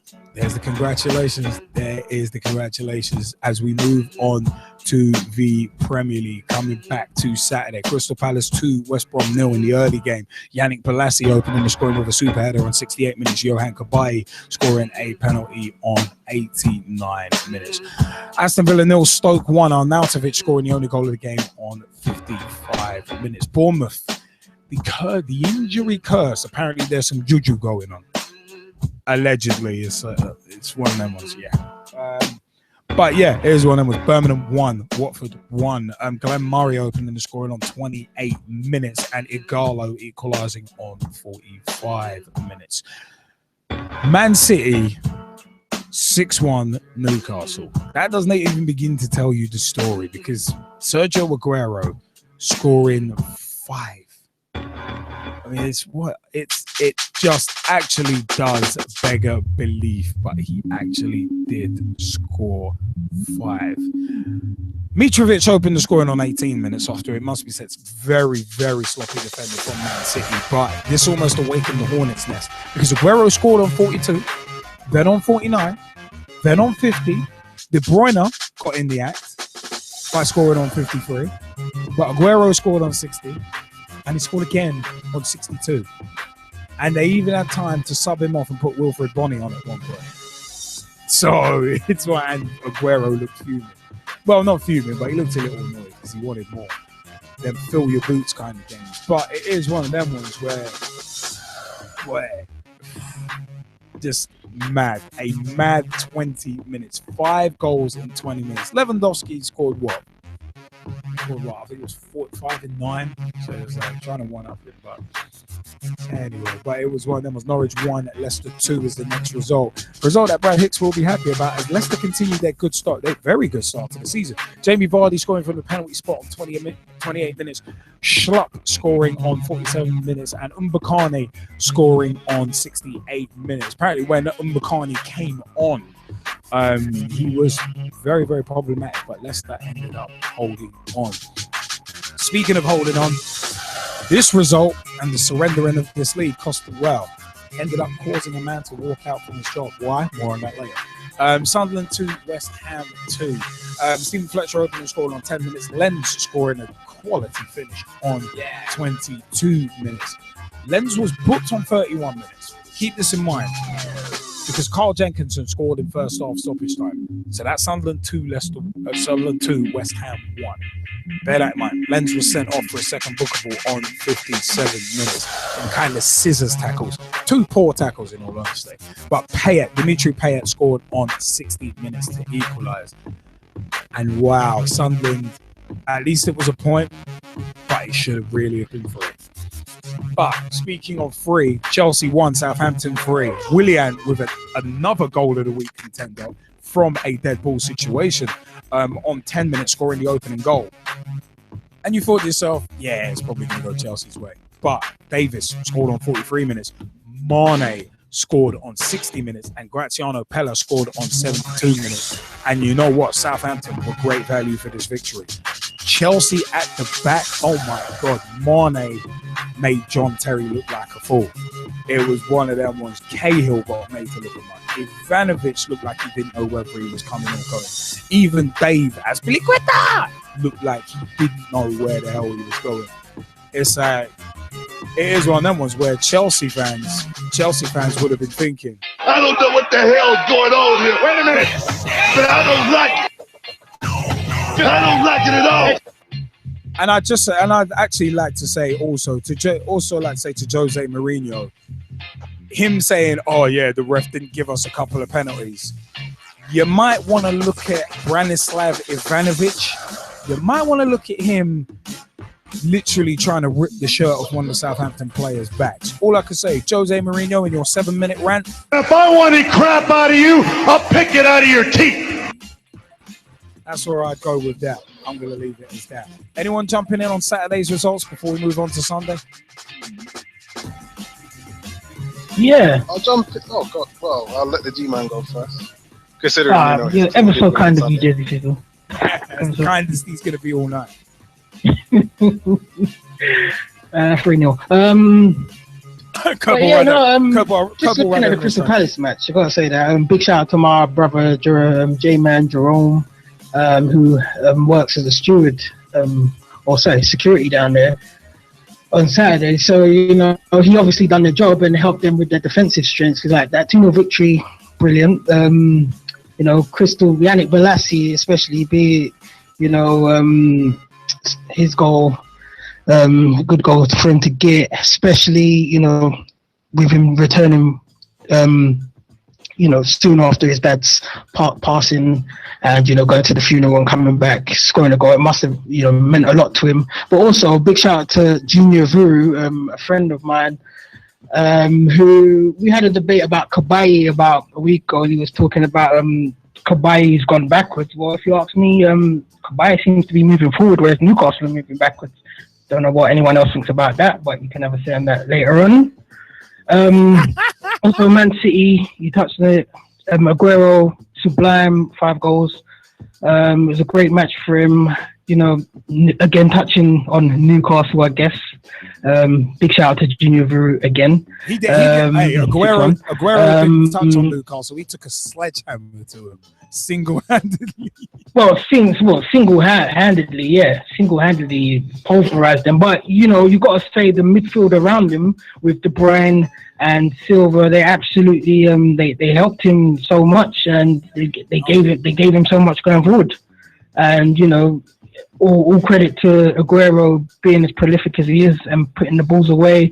But you really have to say Man City really did show how good they can be. And, that's what you expect more of from them. Maybe that's the end of their shaking. And just touching on Chelsea, which is another important match.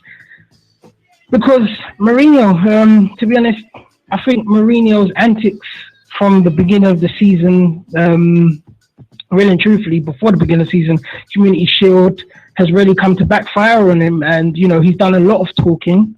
And, I'll repeat again, all it's done is heightened the sort of pressure on his players and the press scrutiny. And for no reason, Mourinho just chooses to speak out and lash out in press conferences.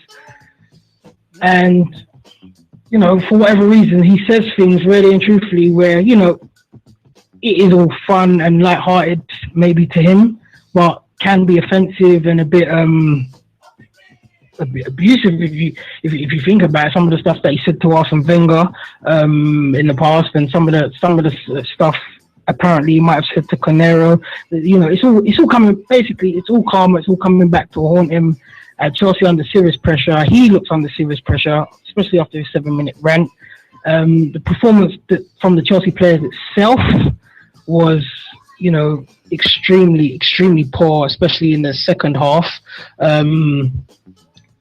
Williams' goal, excellent. 3 in 3 weeks, and all from the same sort of position. You know, he is becoming a specialist at that. Wouldn't mind seeing him at Arsenal one day because he is a good player. But I've got to say, big shout out to Mane, who I thought is going to be my player of the week. I thought he was excellent. He basically single-handedly bossed that match for Southampton. And that's, just those few games, 3 games that I'm concentrating on. Yeah, no, I hear that. I mean, it's one of them was coming back to the Mourinho thing. By the way, it's one of them was the penalty decision that he mentioned was Falcao. Falcao deserved this booking on 57 minutes for diving. Mane actually could have been booked earlier for diving, but he was booked for simulation in 34 minutes and fairly so. But it's one of them was, for me, Falcao. See, that's how you know a team are desperate, when you've got guys diving. For me, it just smacks of desperation. It's one of them was during that 49-game unbeaten run where Robert Pires dived over Arian Dazou's leg to salvage a 1-1 draw at Highbury against Portsmouth. Desperate to keep that 49-match unbeaten streak going. There's that example. There's Falcao, desperate to try and make it 2-1 to Southampton instead of desperate to try and make it 2-1 to Chelsea instead of 2-1 to Southampton. So it's one of them ones where it's like, it's just one of them ones where I love the fact that Mourinho didn't mention that. He was just like, oh no, we should have had a penalty. Falcao was already going down where? Down there, down to the ground before he was even touched. So that's cheating. But of course, Mourinho is not going to point. He's not going to point the guns inwards and be like, no, my guy cheated. That's it. Because then when he was asked about I love that when he was asked on his match of the day post-match interview, when he was asked about, so Southampton had a couple of penalties that they could have had given. I don't want to comment on that.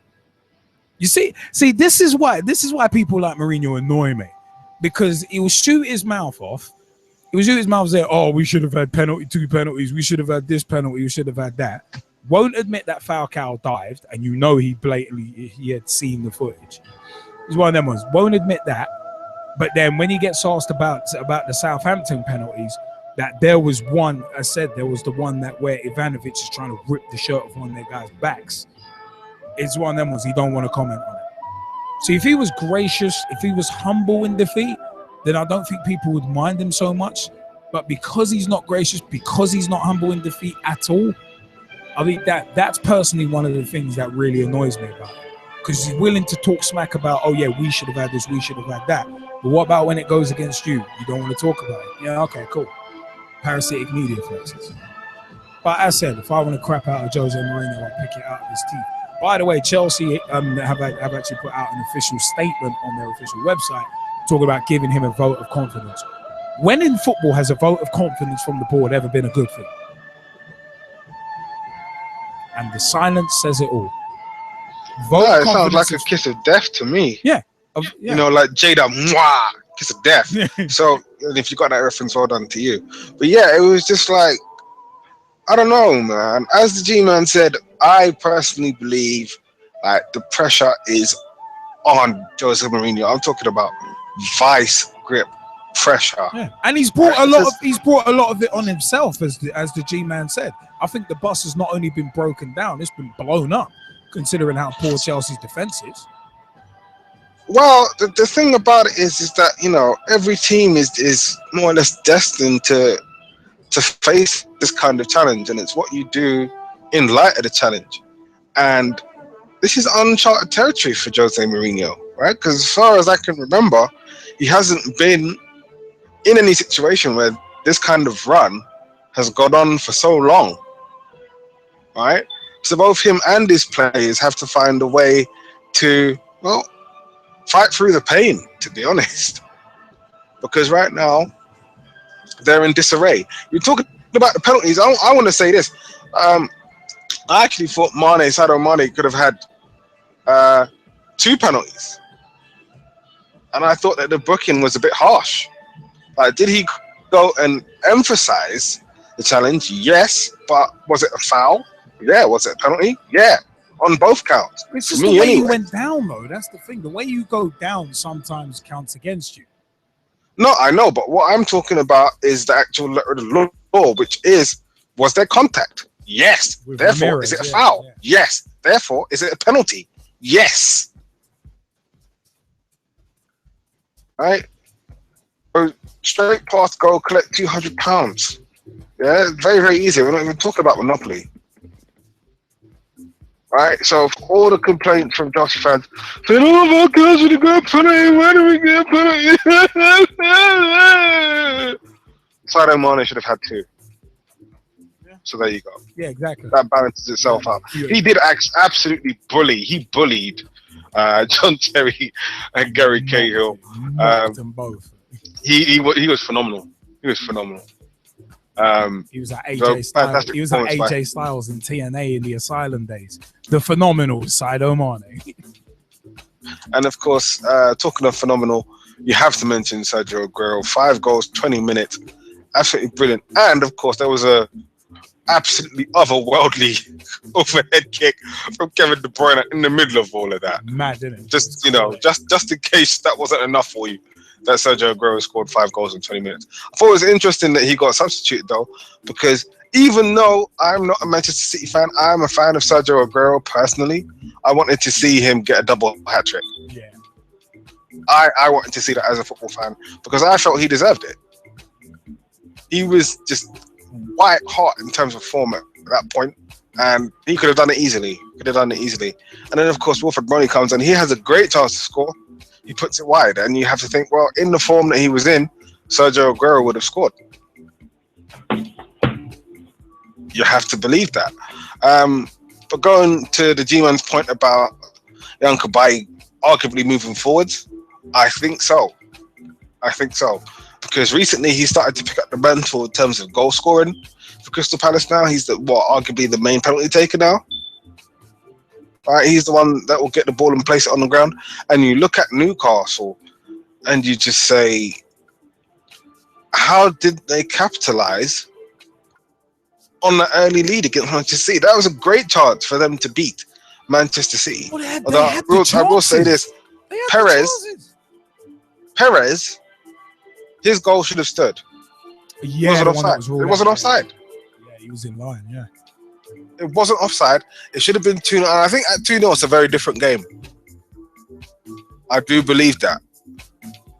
But again, you have to go with what's given. And you look at that Newcastle team, the first half, absolutely, brilliant. You have to give it to them. They were brilliant.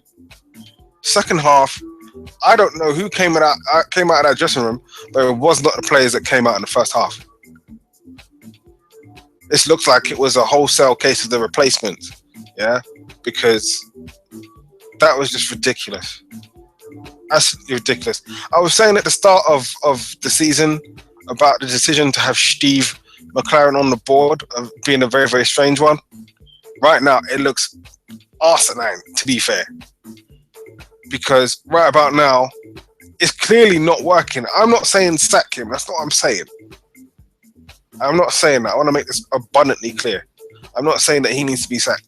But I am saying it's not working. Well, we're going Owen Hart 1998 nation. It's like, well, enough is enough. And it's time for a change. We go in that.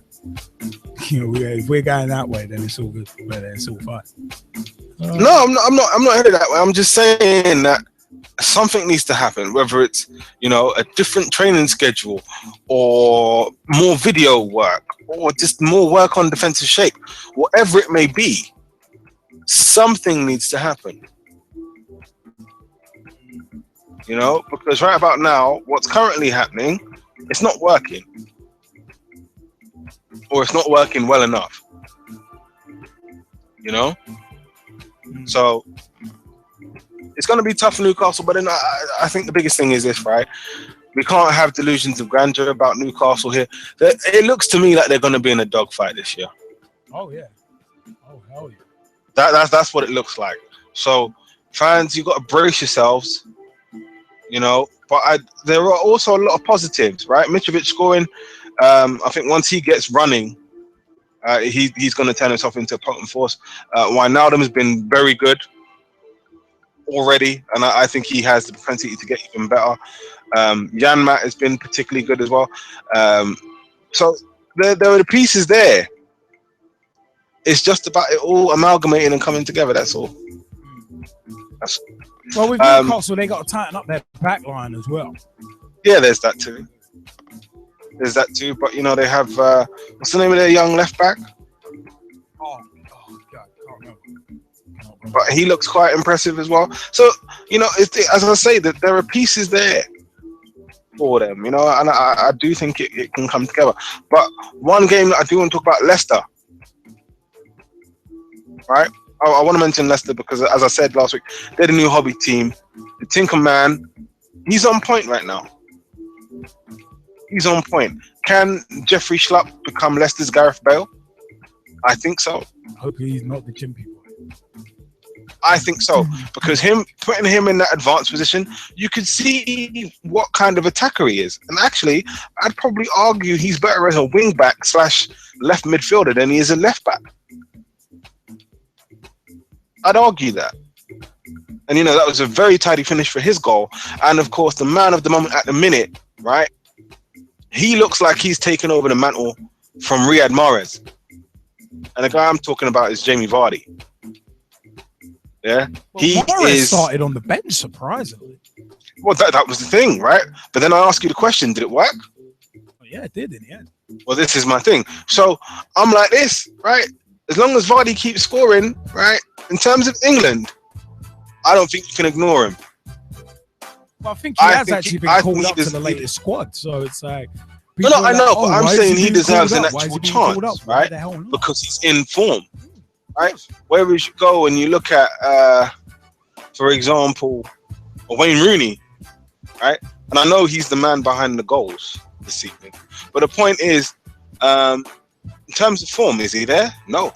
Did you say Rooney is behind the goals? I think in the league he's no, the man behind the goals. He's behind the charts in terms of goals this season. That too, but the point I'm making is, if you're going to pick a squad on form, you have to include Jamie Vardy, and you have to leave Wayne Rooney at home. If you're picking a squad on form. I mean, you know what? Let's shift on to Sunday's results because we've got quite a bit to go through on Sunday. We're going to start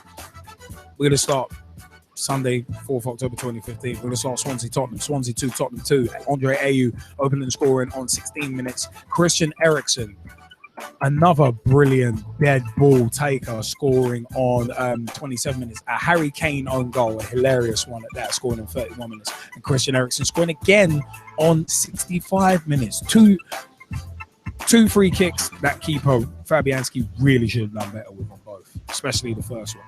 But Merseyside derby, Everton 1, Liverpool 1. Danny Ings opening the scoring on 41 minutes, but Romelu Lukaku equalising in first half of stoppage time. Danny Ings left free to head her in. Good finish. It was one of them. Was very, very good header. But it was one of them. Was Romelu Lukaku's goal was just, it was like, come on, you can't clear a ball properly. I mean, it's one of them. It's like, it's just infuriating. But that match has actually cost the manager his job. Why? More on that later. Next result, G-Man or Jezzy, which one of you two wants to go through the goals in this one? Should I take the first 3 minutes, Jez? You might want to take the first 20. The first 20 and just be done with it, yeah. Okay, well, I guess the big match of the weekend was Arsenal versus Man United, and this match, as I said before, was very important for Arsenal, considering their midweek performance in the Champions League, and also very important for United, considering they won midweek in the Champions League, and they're aiming to put more pressure on their City rivals, Manchester City. So it was all in it, but it ended Arsenal 3, Man United 0. Alexis Sanchez scoring on the 6th minute. And I've got to say, the game started. It was an awesome start from Arsenal. Rapid pace. The front three of Ozil, Walcott, and Alexis Sanchez were completely untouchable. Man United's back four, I say back three with Ashley Young, were absolutely in bits trying to keep up with the pace of how Arsenal were moving the ball, and those three just to say were moving, and all three were in contact with the ball for the goal, which Alexis Sanchez with a nice back heel past David De Gea from a Ozil ball across goal in front of the goalkeeper, and it was a brilliant goal. It was Mesut Ozil scoring a minute later, almost straight after the goal kick, you may as well say. Again, Alexis Sanchez, Ozil, and Theo Walcott all having a hand in that goal. Walcott cutting it back to Mesut Ozil after it was passed to him from Mesut Ozil, and Ozil just sliding it past De Gea, who had absolutely no chance. You really couldn't blame the goalkeeper on that one. Again, it was slack defended by Manchester United. And then on the 19th minute, Alexis Sanchez scoring a screamer, something a bit like the one he scored, I would say, in the FA Cup final against Aston Villa. You could rival with that. Not exactly the same because it didn't chip the bar or anything like that, but it was a screamer. David De Gea had no chance. Darmian was having a reckless match. He just couldn't keep up with Alexis Sanchez. And due to his slack defending, basically, he allowed Alexis Sanchez to run across the face of the 18-yard area. Alexis Sanchez just saw an opening, struck the ball, and it was in. And pretty much first half, it was like that for Man United, where they were just under severe pressure. I don't know what Jesse Fizzle would have to say about that, if I'm being honest, or whether I'm exaggerating. But Man United really couldn't get a foothold on the game. They had a few chances, but none which really troubled check. Well, you had Martial had a chance just before the end of the first half, where there was slack defending by Mertesacker, and he brushed Mertesacker off, but Czech made an awesome save. But apart from that, Man United had nothing in the first half, and in the second half, it was just all down to Arsenal to consolidate the result. And what I believe they did was they just sat back for the counter-attack, and from there on, they just killed the game for Man United, because Man United really needed to come at us, and it was just for Arsenal to break. There were a few more chances with Gerald and also Ozil having snapshots on goal, and De Gea, but hitting them straight at De Gea. But the game itself, I got to say, it was very entertaining as an Arsenal fan, enjoyable. It was the best football that I've seen in a very long while from us against a big team. I was expecting a lot more from Manchester United. I was a bit concerned when I heard that Ashley Young was playing at left back. I thought that was a bit weird from Man United, as you had the likes of what's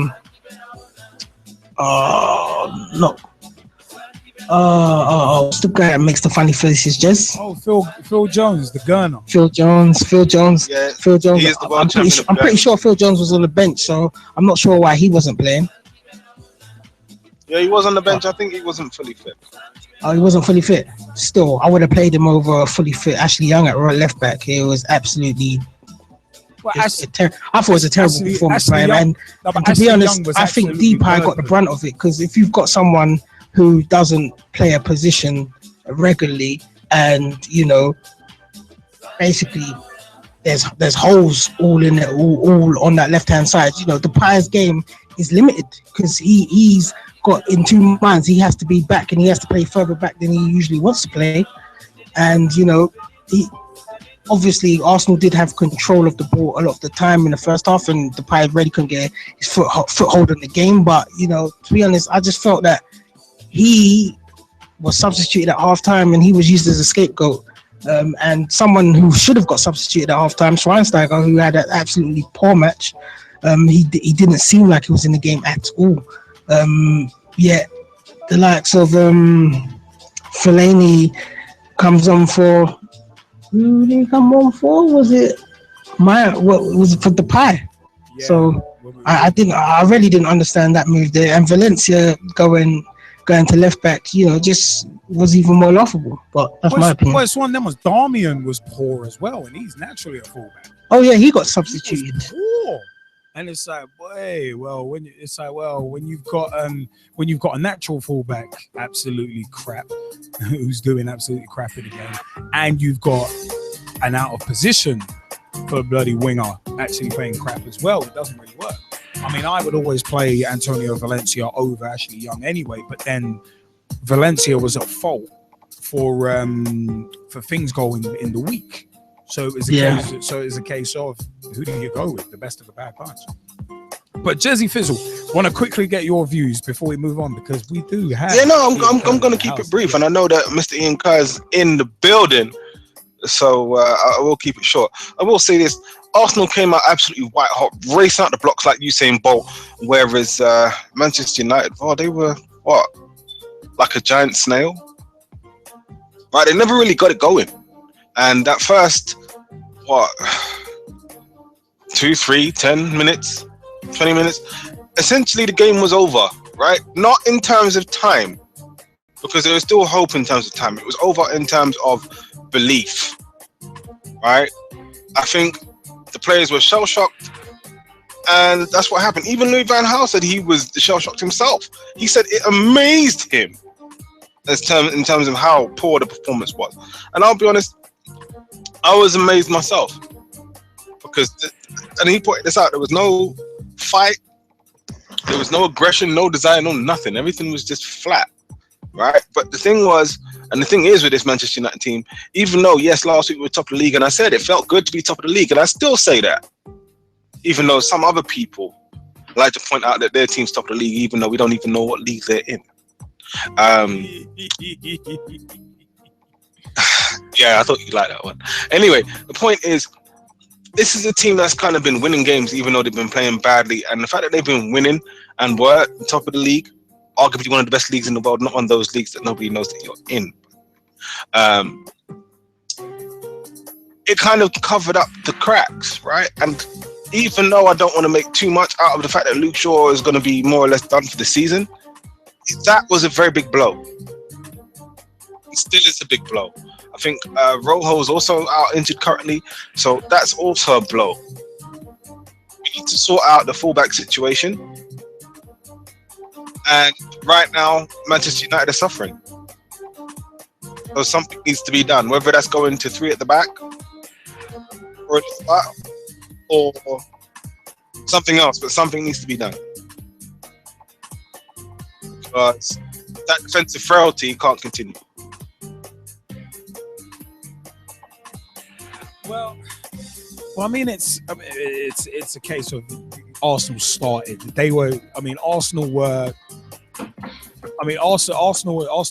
as electrifying in that first 20 minutes as the Rocks matches back in the year 2000 used to be. That real fast-paced start. If this was the Survivor Series 1998 deadly game tournament, bro, Arsenal would have easily been in the final, because boy, that those fast starts, and only winners advance. But it's one of them was that was pretty good from Ian Kerr in the Skype chat. But all I could say is, Man United fans after 20 minutes were thinking, I don't know what the hell's going on here. Wait a minute. But I don't like it. I don't like it at all.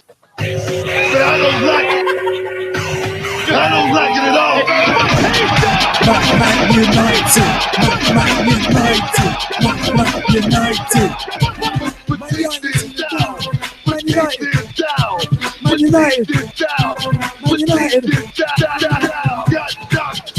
By Arsenal.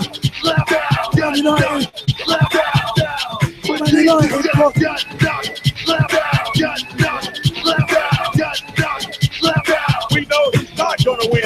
After 20 minutes, it was like, we know who's not going to win.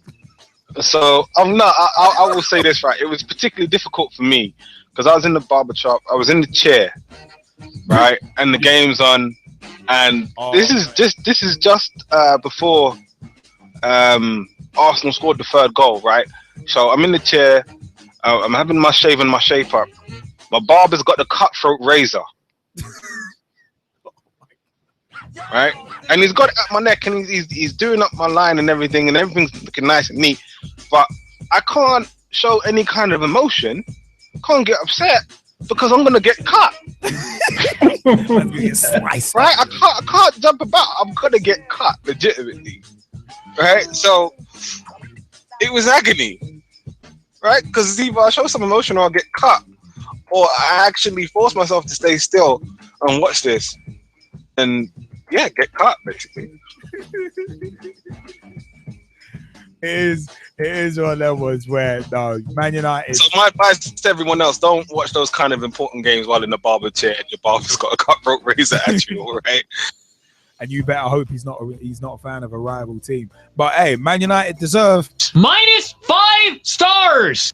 They deserved it, because after that first 20 minutes, it was a case of Tell me I did not just see that. Them United fans were thinking exactly that, man. It was nuts. It was mad. It was absolutely mad. But you know what? Yeah. Speaking of mad and comebacks. Oh wait, Man United didn't come back in that game. They didn't show that bounce back ability. But anyway, one thing that is returning very, very shortly is the Australian A-League. So what we would like to ask now is, Mr. Ian Kerr, are you with us? I am with yous. Then, for the thousands in attendance and the millions listening at home via YouTube, let's get ready for a roundup. Oh, you didn't know? Ian Kerr's going to tell you about A-League football.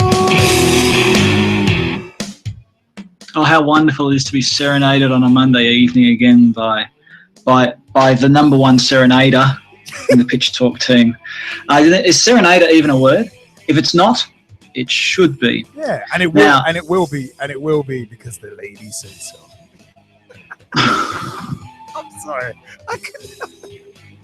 I don't even know what that means. And this is why I'm single. I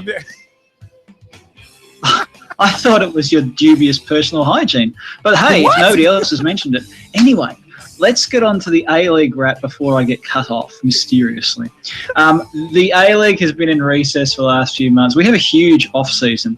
And you know why? It's because you have 10 teams. So think about it, 10 teams. They play each other 3 times, and still it's only a 27 league game season. And then we have the finals after that. So that's a bit of fun. But anyway, the A-League kicks off this week. There haven't been any major signings. A few years ago, there was Alessandro Del Piero, and there was good old, what's his name, the big bloke, what's his name, Emil Heskey, and there was Shinji Ono, the Japanese star, and then this it's all disappeared. We don't have the superstars coming over. Oh, Damien Duff, somebody's just said. Well, Damien Duff, actually, interestingly enough, he's back playing in Ireland now, isn't he, Damien Duff? Yeah. Played a few games. It was actually a good contributor for Melbourne City, but then got injured. They had a rotten run with injuries last season. Melbourne City. Melbourne City, of course, is owned by the same crowd as Manchester City. And Manchester, I'll get it in a second. Melbourne City is actually being tipped to have a stronger season this year. I might throw a bit of rumours out there for some of the pitch talkers later on to confirm or deny. But let's quickly run through what's coming up this weekend so that I'll just give you a bit of an overview. You've got Western Sydney playing against Brisbane Roar in the opening match on the Thursday night. Western Sydney have basically signed a fat Italian as their star overseas player. Brisbane Roar, they don't even have any money. They don't bother paying their players these days. They haven't signed anybody. Friday night, though, is the big match. Adelaide United versus Melbourne Victory. They faced off in the FFA Cup just a few weeks ago, and they are old rivals, possibly the oldest rivalry in the league. Given that the league's only 11 years old, it's not that much of a rivalry, is it? Anyway, they're playing on Friday night at the Adelaide Oval, and those of you who are listening closely will know that the Adelaide Oval is actually a cricket venue. So when you see that the Ashes tests that come from Australia, when they play in Adelaide, they play at the Adelaide Oval. So they're playing football there on Friday night. So they have to reconfigure the Oval a little bit. But still, you have that big distance between the sidelines and the stands. It's not a great arrangement, but it gives them a lot bigger crowd there. Adelaide United got rid of their effervescent Spanish coach and have replaced him with a more level-headed Spanish coach. So interesting times at Adelaide. Melbourne Victory, on the other hand, have basically kept their squad intact and have even signed Socceroo Oliver Bosnich on a great deal there. So that's good news for them. Saturday, Central Coast versus Perth Glory. You might recall from last season, Perth Glory had Andy Keogh, the Irish striker. He just set the league on fire, but apparently he was being paid outside the salary cap, so Perth Glory ended up losing all their points, and it was a bit of a disaster for them. Central Coast, on the other hand, haven't got any money, so goodness knows where they're going to finish at the end of the season. Sydney FC take on Melbourne City. Sydney FC, a bit of turmoil up there at the moment because it's rumoured that their coach is about to move to a Dutch club. Meanwhile, Melbourne City, as I said, they're just rolling in oil money these days, and they look like they've actually recruited well for a change. Instead of just signing old players and hoping for the best, they may have actually recruited well. So it'll be interesting to see how they go this season. Rounding out the round will be Wellington Phoenix against Newcastle Jets in the battle of who cares less. Now, Melbourne City, there's talk going around that a former Brisbane Roar player who left the club because they forgot to pay him has been signed by Manchester City. That's Luke Bratton. Now, of course, this talk is that if he gets signed by Manchester City, he's going to be loaned straight back to Melbourne City, which, of course, begs the question, though, why are they doing it this way? Why aren't they just doing a straight player arrangement from one club to another within Australia? There's been suggestions that it's something to do with the financial fair play rules that Manchester City is subject to. So one of the stories that's been going around for months now is the reason that Manchester City bought Melbourne City and New York City as well, and the other club. They bought a J-League club, didn't they? Somebody help me out in the Skype chat. I'm sure that the J-League club that the Manchester City Football Group has bought as well. And somebody's just said no. I'm sure it was. Well, I'm perplexed by this. So the whole talk is that by having these at feeder clubs, they're able to then pay licensing fees back to Manchester City, and these licensing fees then appear as income, which means that they can then spend more money on, duds like, who was that fat Brazilian striker they first signed when they got the money? What was his name? The guy. Oh, bloody hell. Robinho, thank you. Look, they're on fire in the Skype chat tonight. That wasn't the oil money though, was it? That was the previous guy who had all the money who then sold it to the oil money. Anyway, doesn't matter. So where am I going with all this? So it's going to be an interesting season because it looks like it's going to be similar faces up at the top of the ladder. 32.5 million. And was it value for money for Robinho? The answer, of course, is no. The A-League kicks off this weekend, as I said, actually kicks off on Thursday night. And the same faces are going to be at the top at the end of the season. That's the widely held prediction. It's going to be Sydney FC, Melbourne Victory, Melbourne City, Adelaide United, and one or two others. And then it's basically going to be between the big clubs again. So even though there is a salary cap, the big teams still end up at playing at the pointy end of the season. Just a quick note about the FFA Cup last week or the week before, whenever I was last on via recording device. The FFA Cup is now at the semi-final stage, and there is one non-A-League team that's made it through. But as I say every time I mention that, it's because the draw is rigged. Last round, Melbourne City played against Heidelberg United. Heidelberg United is one of the local clubs in Melbourne, and they beat them by a massive margin. So there's still a significant difference and not a huge likelihood of giant killing in the FFA Cup. Whereas I sometimes get the feeling, Liam, that there's the clubs at the top of what used to be Division 1, whatever it's called this week, the Betfair Championship something or other. What's it called? The Sky Bet Championship. That's the one, the Sky Bet Championship. The top teams there are not that far off the teams in the Premier League, so there's a chance of a Divi 1 team knocking off a Premier League team. Whereas in Australia, unless the A-League team goes out on the Terps and has a really big night drinking the night before a game, can't see it happening. Anyway, there you go. I'm editorialising now. Any questions from the good people in the Skype chat? Or Liam, what are we going to do now? Just shoot the breeze? Just amble along a little. I think Russ Vernon's got a question there. Good evening, Mr. Ian Kerr. How are you doing, my friend? First and foremost, I hope you're doing well. The question is Patrick Isnabo still over in Australia for this upcoming season? And if so, which team is he at? He's still playing for Melbourne City. He had a decent year last year, actually. Managed to stay uninjured. He had a decent year, so he's an important part of their team because he's one of their more competent players. So him plus a bloke called Aaron Moy. Keep an eye on him. He's a guy who's played a few games at the international level for Australia. He's just really finding his, what do they call, hitting his straps, finding his feet. Anyway, he's really developing as a player, so he's a chance to be playing in a European league soon. But yes, Kisnorbo's still playing at Melbourne City. Paddy! So I just like to call it Paddy Kisnorbo. I kind of like the name Paddy. I like the name Paddy, but not enough to name a child it. Especially considering I was nearly named that. But yeah, Kerbal Rattle and Strike One. But no, it is one of them ones where... Ian, remind us. It's been a while since we've heard you live. So remind us, where can we find Thin White Line magazine, and how's the podcast going as well? Podcast, I don't know how it's going. Our man who does the editing for the podcast is back studying at university, so I never hear from him these days. We've recorded one. It's brilliant, but when's it going to be ready? Who knows? Issue 3 of Thin White Line is coming out very soon, though. This is very important for all you kids listening at home and the millions in attendance via YouTube and Spreaker or whatever the hell else it is these days. Thin White Line, issue 3, coming out this month. It's got Harry Kane, he of the wonderful own goals at the moment, on the cover. And we've got a discount running at the moment, pre-order. So if you pre-order now, you get $5 off the cover price or something like that. Anyway, it's worth your while getting into that. So thinwhitelinemagazine.com, you'll find links to order the magazine there. How much is it, says someone in the Skype chat? $25 off the top of my head. $25 Australian, that's about £10 UK, something like that, with the current exchange rate. So it's not a huge amount of money. It's several Mars bars or a couple of Yorkie bars and a Snickers.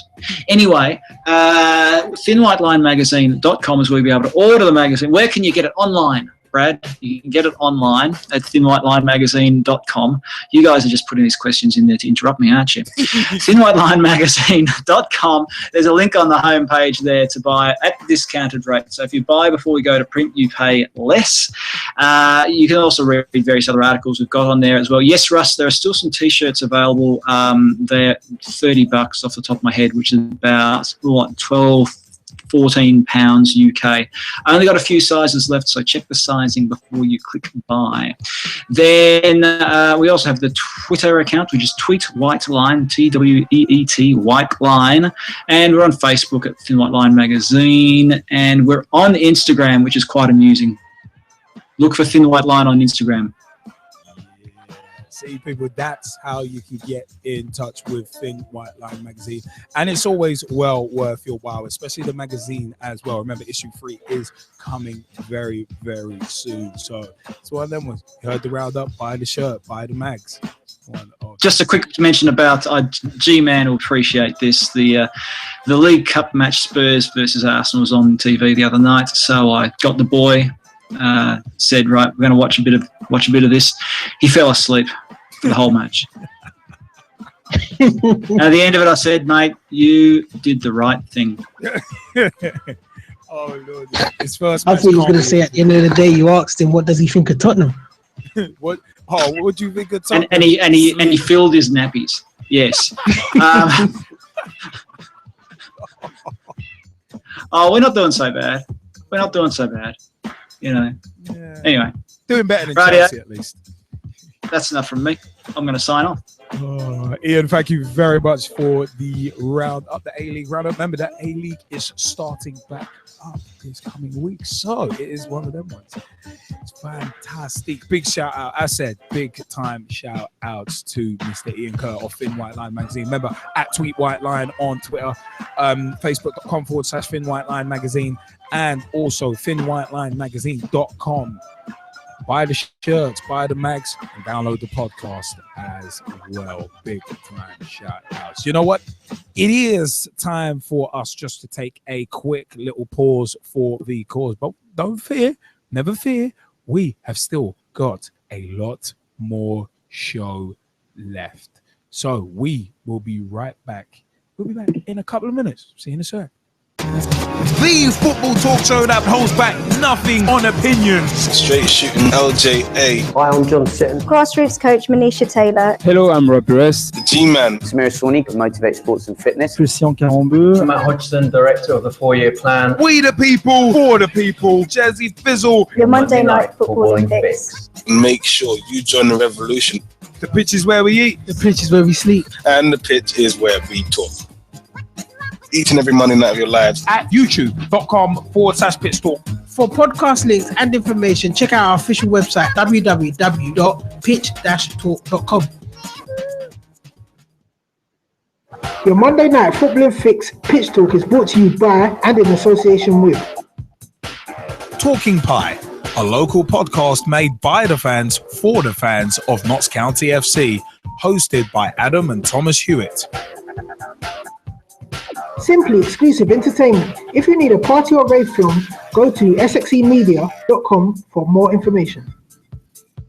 Apparently Rich, simple yet effective web solutions to help get your company off the ground. Visit apparentlyrich.com for more information. And LJA Productions, the new blood in digital video. If you need a video filmed and or edited, check out ljaproductions.co.uk.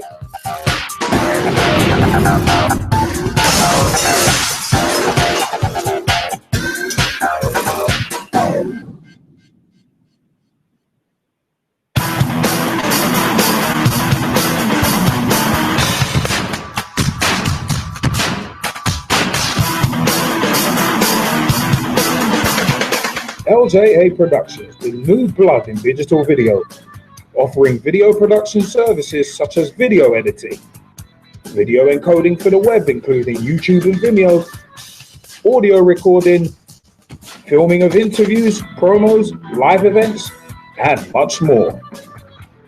In touch at www.ljaproductions.co.uk or twitter.com/LJA Productions and let the new blood in digital video promote you.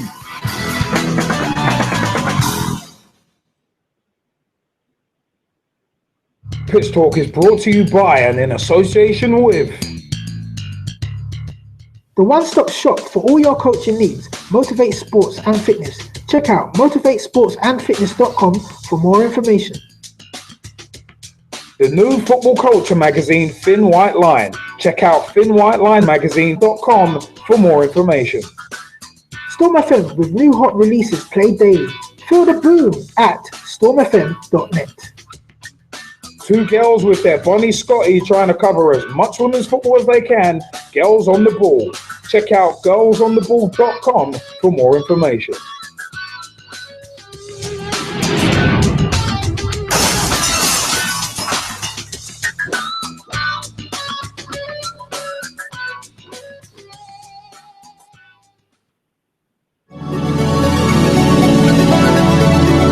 Hello, I'm Rob Perez. Grassroots coach Manisha Taylor. Christian Carambeu. Matt Hodgson, director of the 4-year plan. Eva Carniero. I'm Rob Lusher. Andy Copeland from the Glemnet Southern Amateur League. Philip Wick, I'm CEO of 14. Former chairman of Ibis FC. Chairman of Alexandra Park FC. And you're listening to Pitch Talk. The only place to get your Monday night footballing fix. Because the pitch is where we eat. The pitch is where we sleep. And the pitch is where we talk. Make sure you join the revolution, the football revolution.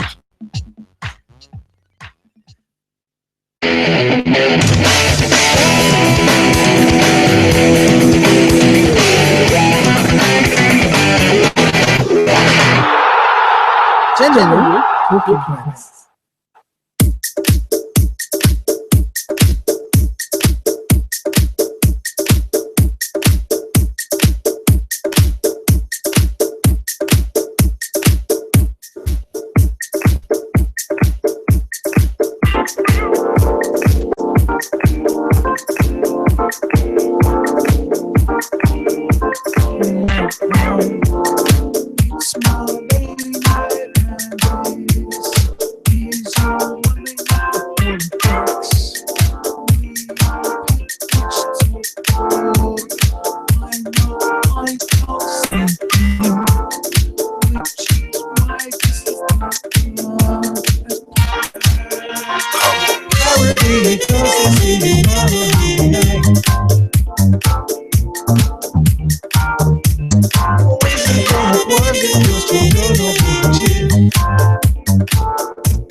one of them ones. Where we're going to jump into in general talking points, we are going to jump straight into 4th of October 2015. Brendan Rodgers, Liverpool boss, sacked by club. Liverpool have sacked manager Brendan Rodgers with immediate effect. The Reds drew with Everton on Sunday to lead in 10th in the Premier League and 6 points off top spot.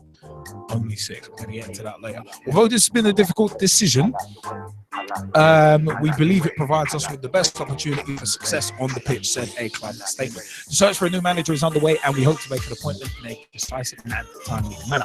Carlo Ancelotti, Frank de Boer, and Jurgen Klopp have each been linked with the Liverpool job in recent weeks as the club have made an inconsistent start to the season. So the main contenders, Jurgen Klopp, former Borussia Dortmund manager, Carlo Ancelotti, former Real Madrid, Chelsea, and Paris Saint-Germain manager, Frank de Boer, current manager of Ajax, Walter Mazzari, former Inter Milan manager, Jurgen Klinsmann, who's current manager of the United States. I don't know where that's coming from. This is the thing about rumours. Someone can just pluck them out of the air out of nowhere. But Rodgers, who took over in June 2012, led Liverpool to second place in the 2013-14 campaign. But of course, with 3 games left, we lost out to Man City. What? Carragher isn't a key contender for the Liverpool job. Anyway, I don't know where that came from. He's got his analysis job. He's not going to jump into that pressure cooker with no managerial experience. So that wouldn't even make sense. But I think even the rumour mills know that doesn't make sense. But it is one of them ones where Rodgers was not told at Goodison Park. He was visiting at home by ear air. And apparently he took the news with dignity and good grace in terms of the sacking. So it was before. So basically, FSG's decision to sack Rodgers was made before the Merseyside derby, but the owners didn't want to disrupt preparations for the match by making an announcement before the match. Even a victory at Goodison Park wouldn't have prevented Rodgers losing his job. Now, it is one of them ones where Dick Advocaat quits Premier League struggle as Sunderland. Dick Advocaat resigned as Sunderland boss, with the team yet to win in the Premier League this season. Remember, they had a 2-2 draw against West Ham on Saturday. But this, ironically enough, this news was filtering through during the Liverpool-Everton. So it was actually quite weird. But he guided them to safety last year and was due to leave the club in the summer, only to sign a new contract. Advocaat said, I made the decision to go after only games as I felt it was important to give everyone time to turn things around. Sunderland chairman Ellis Shaw said, I am truly saddened by Dick's decision, but I respect him for his honesty. It's also a testament to his character that he's foregone any kind of a financial settlement, something which is very unusual. Assistant head coach Zajko Petrovic has also left the club. Now, sticking with those two. And yeah, we are seeing rumours being posted in the Skype chat about Gerald and Carragher as a management team. Yeah, every Liverpool fan, including myself, would love that in 5, maybe 10 years' time, because they haven't got any managerial experience. At the moment, I don't think either of them have any of their badges yet.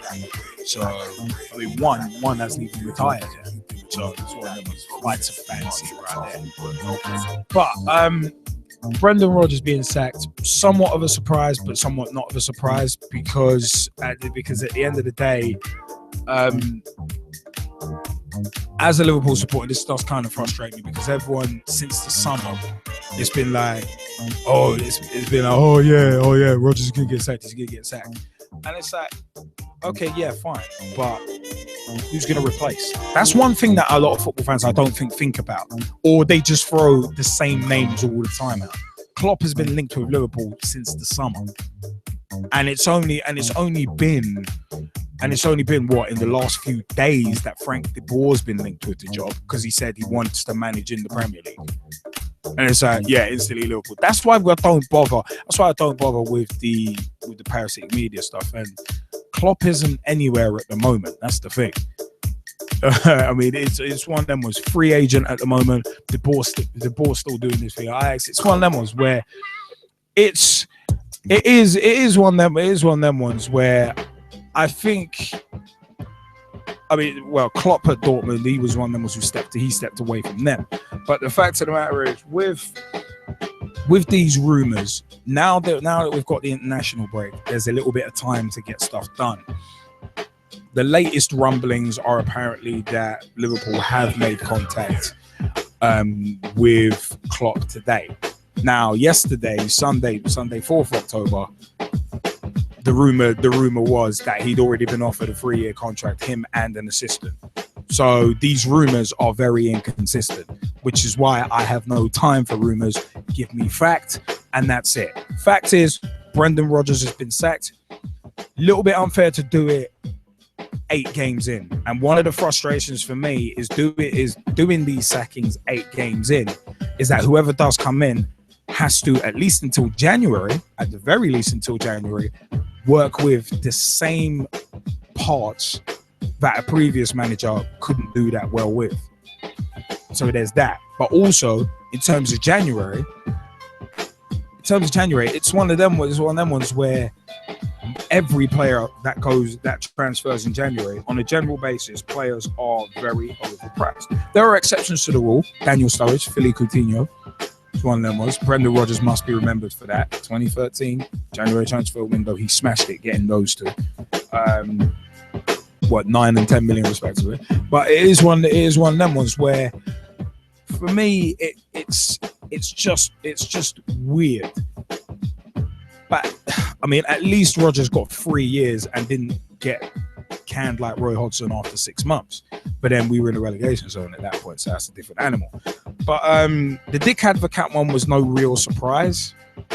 But at the same time, if you could have seen this coming, there was no point you coming back. Which brings me back again to Brendan Rodgers. If you knew you were potentially going to sack this guy after 8 games, and the Merseyside derby against Everton didn't matter, and no matter what the result, he was sacked anyway, why would you let him spend 32.5 million on Benteke in the summer? Why would you let him? Why would you let the man reshuffle the backroom staff in the summer as well, if you've got any sort of inkling that you're going to sack him within 10-12 games? That, for me, doesn't make any sense, which makes me think this reaction is not as knee-jerk as people are thinking. That makes me think that this reaction was probably planned back in the summer. They just wanted to see how it goes for the first couple games, and that was it. So it is a really odd one. So, but it's a case of when you let 2 great players go. I mean, Suarez forced the issue. There was a Gerald departure too. Sterling departure, not as critical. But I think the board must have been looking at it and thinking, all right, he's struggling to hold on to these big players. And if he's falling out with certain players, if parasitic media reports it to be believed and he's falling out with a bag of players, then it's a case of the board are going to be seeing this and thinking, you know what, all right, now it's time to make a change. But I just think the best time to get rid of a manager is the end of a season.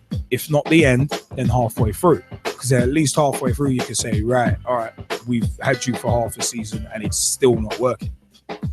But then with the fine margins you deal with in football, half a season may end up being too late. And then you've just got fickle fans all over the place. Like, no, get rid of him now, get rid of him now. It's like, you might want to slow your roll. It's like, slow your roll. It's like 3-4 bad games and then a guy's getting canned. So at least FSG didn't come out with some vote of confidence after what? At least they didn't come out with some vote of confidence after the game against Sean in midweek and then sack him a couple of days later. At least it wasn't that bad. But hell, anyone who comes in now has got a big challenger. Just like Rodgers had a big challenger. Kenny Dalglish steadied the ship. Rodgers came very close. Came very, very close to winning the league for us, but didn't do it. But at the end of the day, I think it was one of them ones where one of Brendan Rodgers' biggest successes with us has been bringing that brand of electrifying, attacking football back to us that we hadn't seen as Liverpool supporters since the late 90s with McManaman, Collymore and Fowler. Now, the one thing that he didn't sort out was the defense. That I think is probably Rodgers' biggest downfall, is that he didn't sort out the back line. Joe Gomez, good signing, but very young. Wisdom out on loan again, unfortunately, because I like him as a player. But it is one of them ones where, look, yeah, Nathaniel Klein too. But it is one of them ones where at centre back, you've seen Skirtle having shaky games. Lovren was very poor last season. Sacco had his moments. Colo Torre had his moments too. So it's a case of, and after the poor Champions League campaign last season, it was a case of, right, we need to tighten up at centre mid, maybe get a winger or two in, and the back line, we need to work on the back line. And for me, Rodgers is a very good head coach, a very good attacking coach, similar to Kevin Keegan. Very good attacking coach, not so good in terms of defensive.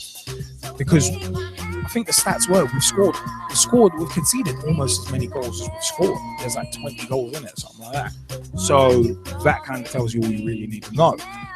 But it was a surprise to see FSG pull the trigger at this point. Now, Advocaat leaving Sunderland wasn't such a surprise. The timing was a bit weird. Same with Rodgers being sacked. The timing was very, very strange. And the big shout out to Jennifer Evans, who actually basically said very, very similar thing. And I was like, it was like, yeah, we're gonna hit that on the show because that's the kind of point. But it is one of them ones where slightly surprised by one, not really surprised by the other. Dick Advocaat in his post-match interview, and even on it, like he looked like, you know what, I don't know whether I'm going to be here. And by the way, actually, I just want to say, proper parasitic media flexes. Everyone in the Skype chat, everyone listening will remember what the Ivanovic thing, when he was going to miss the Champions League final, and Jeff Reeves was like, you know you're missing the final, wasn't it? But you know you're missing the final, right? But you're not going to play in the final. And it was like Dick Advocaat's post-match interview. I can't remember who it was. It might have been Steve Bauer of the BBC. Did exactly the same thing. It was like, oh, so are you going to be the manager of Sunderland? Are you going to be the manager of Sunderland by the next game? And Dick Advocaat's like, no, I don't really want to say anything about that. And he asked him again. Tried to word it slightly differently. And he asked him a third time. It's like, dude, leave it alone. It's like, dude, leave it alone. Advocaat dealt with it very well. He was like, you know what, hey. Yeah, what's it? The interview at one point was like, well, you not saying anything is going to fuel the rumours. And Advocaat was like, well, newspapers have got to have something to write. So that just irked me. It really did irk me the way that BBC reporter, commentator actually went about that, because I don't like when people do that. It's a case of, if someone says they don't want to talk about it, leave it. Because you noticed they didn't try and chase down Mourinho after he said no comment and he was walking. I don't want to comment about that, walking away. Notice they wouldn't do that to him. So don't do it to anyone else. Just don't like it. Irks me. But Jazzy Fizzle, and anyone else who wants to jump in on Advocaat and Rodgers. Yo. Go on, G-Man, have it. I was going to say, how you going to leave out the G-Man like that? No. Yeah, I'll just spurt my few thoughts on Liverpool and Advocaat. I'll start off with Advocaat. To be honest, after last season and, the whole blubbering, him actually resigning, this was always on the cards. We've been saying for the last, 3-4 seasons now that Sunderland, a team that are heavily in decline, they're just literally hanging on to a Premiership space, constantly, getting rid of managers, Poyet, what was before him, then you had Canio, Bruce, before him. So it's like every season they're just literally hanging on, and I can understand where he's coming from. He's if you're a manager, I don't know about you, but I'm thinking if you're a manager and you want to be remembered for something. You don't want to be remembered as the guy that took the team that you saved the season before down. I wouldn't want to be remembered for that personally. You know, he had a good spell with them. He saved them. You know, might as well hold on to that shine. And I'm not saying he's just doing it for that egotistical reason, but I'm saying, like, what's the point of going through the same sort of stresses and strain of last season when potentially you could pass not the buck, but you could pass the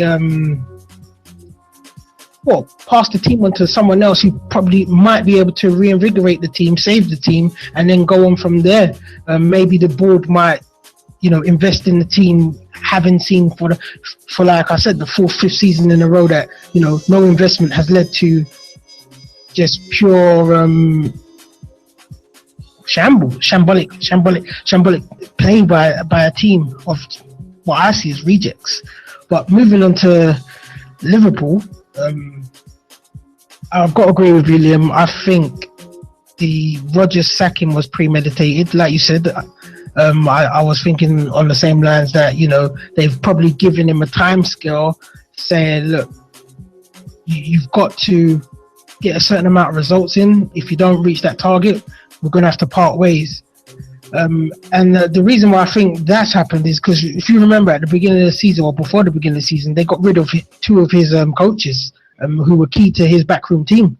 Yeah, and you know, people were already saying like, you know, the writing was on the wall for Rodgers, and you know, you can't say he hasn't had all the help, and you can't say they set him up, because like you said, they invested in Benteke, they invested in Ings, they've tried to help him out with. And not even then, like before the seasons where the season before where he's bought Markovic and players like that, you know, Emre Can, you know, so it's not like he's just been left out to dry like in a Dick Advocaat situation, even though he had some investment, but not the sort of investment he probably wanted. Yeah, Rodgers has had a healthy investment, 300 million he's spent over 3 years. Yeah, which is a lot of money for someone who some people think, you know, the job was above him. You know, they actually trusted him. They gave him the chance. He got close in that last season with Suarez, but, you know, you got to say people were praising him for, you know, 35 games into the season and being top of the league and something like 5 points ahead. But at the end of the day, you slipped. You know, that's a big mistake. 3 games to go in the season and you let 9 points slip where potentially all you needed was 4 points to win the league or something around about that, or 6 points to win the league. You know, that is a big mistake. You know, a lot of other managers, you know, potentially would have faced the sacking at that point anyway. But like yourself, I don't agree with it. I thought they should have given him a whole season. At the end of the day, me as an Arsenal fan, it would be very hypocritical to say, look, Rodgers should have gone, because I don't think he should have gone. At the end of the day, Arsene Wenger has had 18 years, 19 years at Arsenal, you know, and as a manager, it proves you have your times and you have your spells, you know, and for some, there's building periods, and for others, there are winning periods. And I think Rodgers, potentially with the team that he's got at the moment, was on the cusp of, you know, one more season he could have built something special. I know that was said with Suarez, but at the end of the day, you got to remember they lost a very special player with Suarez.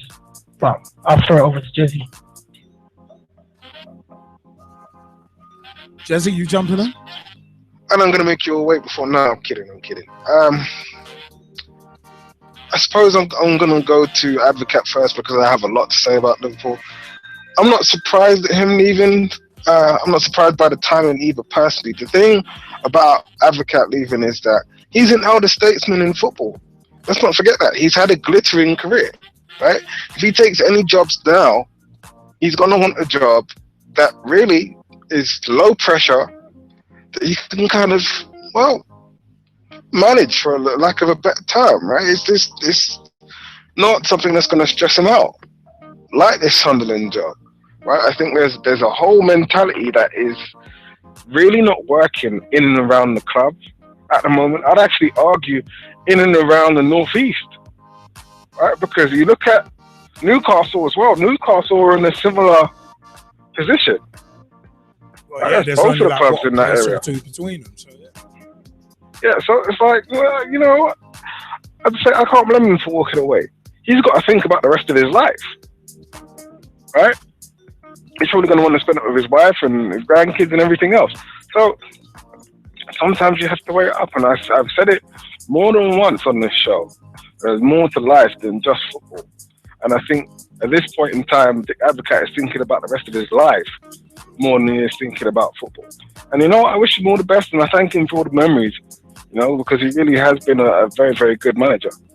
But going over to Liverpool and Brendan Rodgers, I mean, now that we've come to the end of the bridge, I would make me play that Ray Astaire tune again. I'm not actually celebrating it. I think he deserves more time, mostly because I actually think, given a bit of time, like the G-Man said, he could have actually turned this around and actually got this Liverpool team to play something a little bit more special. I really do. I think when you look at the pieces that he's got in Coutinho, Firmino, Benteke, even Ings, you know, and you look at the defence with a young Joe Gomez, he will develop very, very well. I can just see it happening.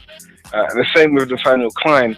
You know, there are pieces in this team where you're like, oh my goodness, this is going to be a real substantial team. Don't forget Adam Lallana as well. Don't sleep on him either. You know, and Jordan Henderson. The pieces are there. Right? This thing was going to come together. But I think both you and the G-Man are right. This was premeditated. I personally think the time to let him go was probably the end of last season. Yeah, in the summer. So anyone coming in has got the whole summer to rebuild. Personally, right? But when you look at it, when you look at his league positions, right? When you guys finished second, that was a fluke. Yeah, that was the anomaly, right? Because as I say, remember what I was saying? Remember what I was saying during that season about overachieving? Yeah, you did say that. You did say that. And, you know, I did point out the fact that you were believing and you was like, no, I wasn't. I never thought that was never the objective. And then we went into a whole journey thing and it was great because everybody loves journey, awesome. Anyway, the real point I was making here is that, you know, for me, I would have just pulled the trigger then. I don't understand why he was given more time because now it just looks strange.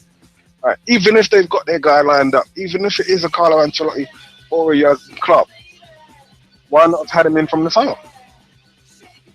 Yeah. Why not have brought him in then, had them spend the money, as opposed to now having to work with the guys that are already there? Unless, of course, they somehow managed to convince the board to say, yeah, look, all of these pieces are fine. I can get them working in a totally different way. What? Right, because all of that's going to take time. It's not going to be instantaneous. And I think the other thing as well is that, and this is the bit that's going to infuriate a lot of Liverpool fans, but you know what? Jimmy crack corner, I don't care. Right? I think there's some delusions of grandeur here. Right? You're actually expecting a little bit too much. And on top of that, there has been significant changeover in that significant figures at the club, i.e., arguably one of the world's best goal scorers, not just Liverpool's goal scorers, one of the world's best goal scorers leaves the club. Right? You have a legitimate legend, club icon in Steven Gerald, who deserves his own statue, by the way. I'm just pointing that out. Irrespective of how a lot of Liverpool fans want to feel about him now, that he's serializing his career in his autobiography and that's being put out by certain newspapers and everything else, and he's voicing certain opinions, he still deserves a statue. I actually want to buy the book, which is why I'm steering clear of all the parasitic media quotes that are blatantly trying to twist stuff and start trouble. I'm waiting to read the book. Right? He still deserves a statue. He leaves the club. And then, of course, you have arguably one of your most talented players for a long time, young players for a long time, arguably after Michael Owen, right? He leaves for the big money. Those are big blows to the psyche of everyone around the club. I don't care what anybody says. Like, did they make good money? Absolutely they did. But is money everything? No, it isn't. Sometimes, right, in the absence of the money, what you need is the cohesion. Right? Yeah, it's not just about having money, it's about how you spend it too. Well, there's that too, but then I said to you, sometimes you go and look at some really, really poor people that in terms of finance don't have anything, right? Look at the smile on their face compared to someone who has a whole load of money that's miserable, right? So, what's the money spent? Well, I think so, relatively, but it also needs to be given time because of all the significant changeover and turnover. So, to me, the Broads hasn't been given enough time. It's a very, very strange move because we're only 8 games in, right? Drawing with Everton really isn't that bad of a result, right? Even in the Sion game, it's like, well, okay, maybe on paper you should have won, but what do we say? Games aren't won on paper, they're won on the pitch. That's what we eat, that's what we speak, that's where we talk.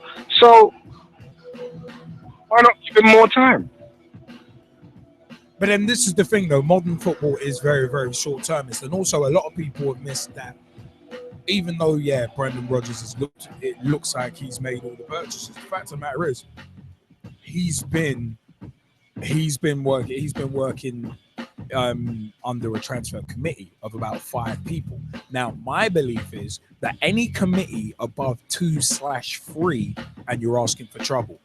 The example that I put out earlier in a certain Facebook group was the example of WCW, which Jesse Fizzle will know about.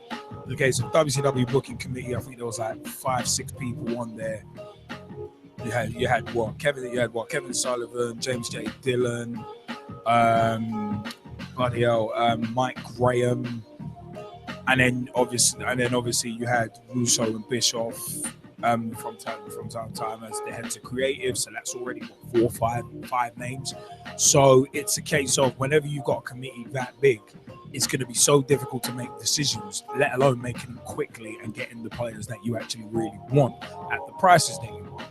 So that is always going to make things very, very difficult, and I think that's been very much underestimated. There have been some flop purchases, Balotelli, sadly, but it's among others. But the fact of the matter is, that I think whoever comes in next is going to have to deal with that same issue as well. So, as said, you're gonna have to deal with that, and it's a challenge. The Liverpool job is a legit challenge. Same with the Sunderland job. It's a challenge. It is a challenge. But you know what? It is one of them. Before we shift on, we got Brad Hicks has said, in terms of Sunderland, when I saw them on the first game of the season, they looked shabby and they weren't organised. And also, plus in terms of Dick Advocaat, 68 years old, he'll probably retire now anyway. So it's one of them. And also, Mike Harniman said they always do rotate Wenger after on Tuesday, for example, getting interviewed on Wednesday and blown up about us being starting. In terms of what I was saying about the parasitic media, really trying to push someone's buttons. G-Man, take it easy. And it's a case of, Russ Vernon, you wanted to jump in quickly before we move on. It has to be quick. Yeah, we'll be quickly. Like I was saying, I think it was Brad's status last night. The writing was on the wall for Brendan Rodgers to leave Liverpool. But for me, the timing was wrong. If I was the Liverpool board, like Jesse said earlier, I would have either got rid of him at the start of this season, well in the summer, so the new man could come in and look over the squad and see what changes need to be made, or give him until Christmas. Then if they still weren't happy with his performances, Rodgers's, then get rid of him at end of December before January. Fetch him in just before January, so we've got a January transfer window to evaluate over Christmas. Look at the January transfer window where they need to buy and strengthen. Get the players in ranks. At the moment, if he comes in towards the end of the season with the players he's got, who's going to say the new manager's going to work wonders with these sort of players who didn't perform for Brendan Rodgers? He may have to wait until January to get his own players in. By then, they could be favoured down table and following and losing more matches and not picking up positive results. Although yesterday's were 1-1 draw, but other than that, some of the performances have not been great. So maybe they've decided over the course of the season and towards the end of last season, especially with Stoke 6 Liverpool 1 the last game of last season, maybe the performances under Rodgers have not been good. So they decided to change now was an international break, so I can get someone in before the end of the week, so I can work over the rest of this week and entire next week, leading up to the Sunderland game after the international break. That's just my thinking. Advocaat, I think it was the right time for him to go, and he made the correct decision. And like what I was listening to last night, it's the same as what happened last season. The manager just kept him up, and then for the following season, they leave. Advocaat kept him up last season. This season, he's gone. Who's not going to say the manager who's going to come in and replace Advocaat's going to keep him up and then leave next season? And it could be managerial go around at Sunderland. And it could be like that all the time. No, that's a good point. I mean, in terms of the managerial merry-go-round, of course, as a Leeds United fan, you've seen that more than most. But it is one of them odd ones. It is one of them very, very odd ones. You never know. History might repeat itself. I mean, Mike Harniman has said Liverpool should have kept Rodgers. He built the majority of the squad. When a new manager comes in, you never know what might happen. He might end up with the players there that Rodgers has signed that doesn't suit what he wants to do. So there is that angle as well. There's definitely that angle, but you take that risk whenever you take on a new manager. I mean, Ryan Sonley, quickly, you wanted to jump in quickly before we move on. I thought Dick Advocaat leaving Sunderland, I thought it, in a way, it's a good decision because, I mean, he kept them up. He's going to let the new manager come in, and they've still got 30 games to play in the league. So, I mean, who says they're going to not go down? I mean, they could stay up. They could even get a mid-table finish under a new manager. So, hopefully, it could be a new change for them. And hopefully, from a Borough fan, I wish them well, because I wouldn't want them to go down. And on Rodgers, I think it's a bit of a tough one because obviously Liverpool were linked with Klopp last summer, this summer. I mean, they've been linked with him for a while, and now they've just realised that Rodgers isn't the best man for Liverpool. And I think they should have just given him until the end of December, see what happens there. And if Liverpool were in a tough decision, then obviously get rid then and bring in the likes of Klopp or Ronald de Boer, Frank de Boer. But then, Mike Harniman said Advocaat right decision, wrong time. I mean, timing is nearly everything in football, and sometimes stuff is one of them where the timing is confusing. I'll say that much. Mike Harniman has also said end of last season off keeping them up, walk away heads high, and with the club open to then get a new manager in before pre-season, build your own squad in regards to Advocaat. But you can't just comment on that because obviously. But Ryan, we got to shift on though. We got to shift on just because of time. But it is one of them. There's going to be a lot more. There's going to be a lot more said. It's going to be interesting to see who gets hired next at which club. In terms of Sunderland and Liverpool, Moyes is being linked to Sunderland, but he's not near the top of the list apparently. So it's kind of not there. But here's one. But you know what? Yeah, we still have more show left. We still got a couple more segments left. So let's go into a little segment that we have been alluding to over the week on the social networks. Let's go into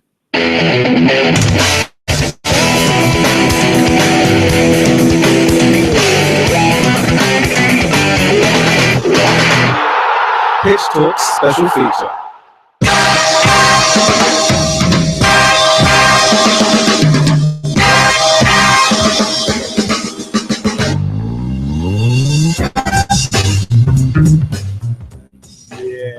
As said, we have been alluding to this throughout the week on the social networks. Our special feature is discrimination in football.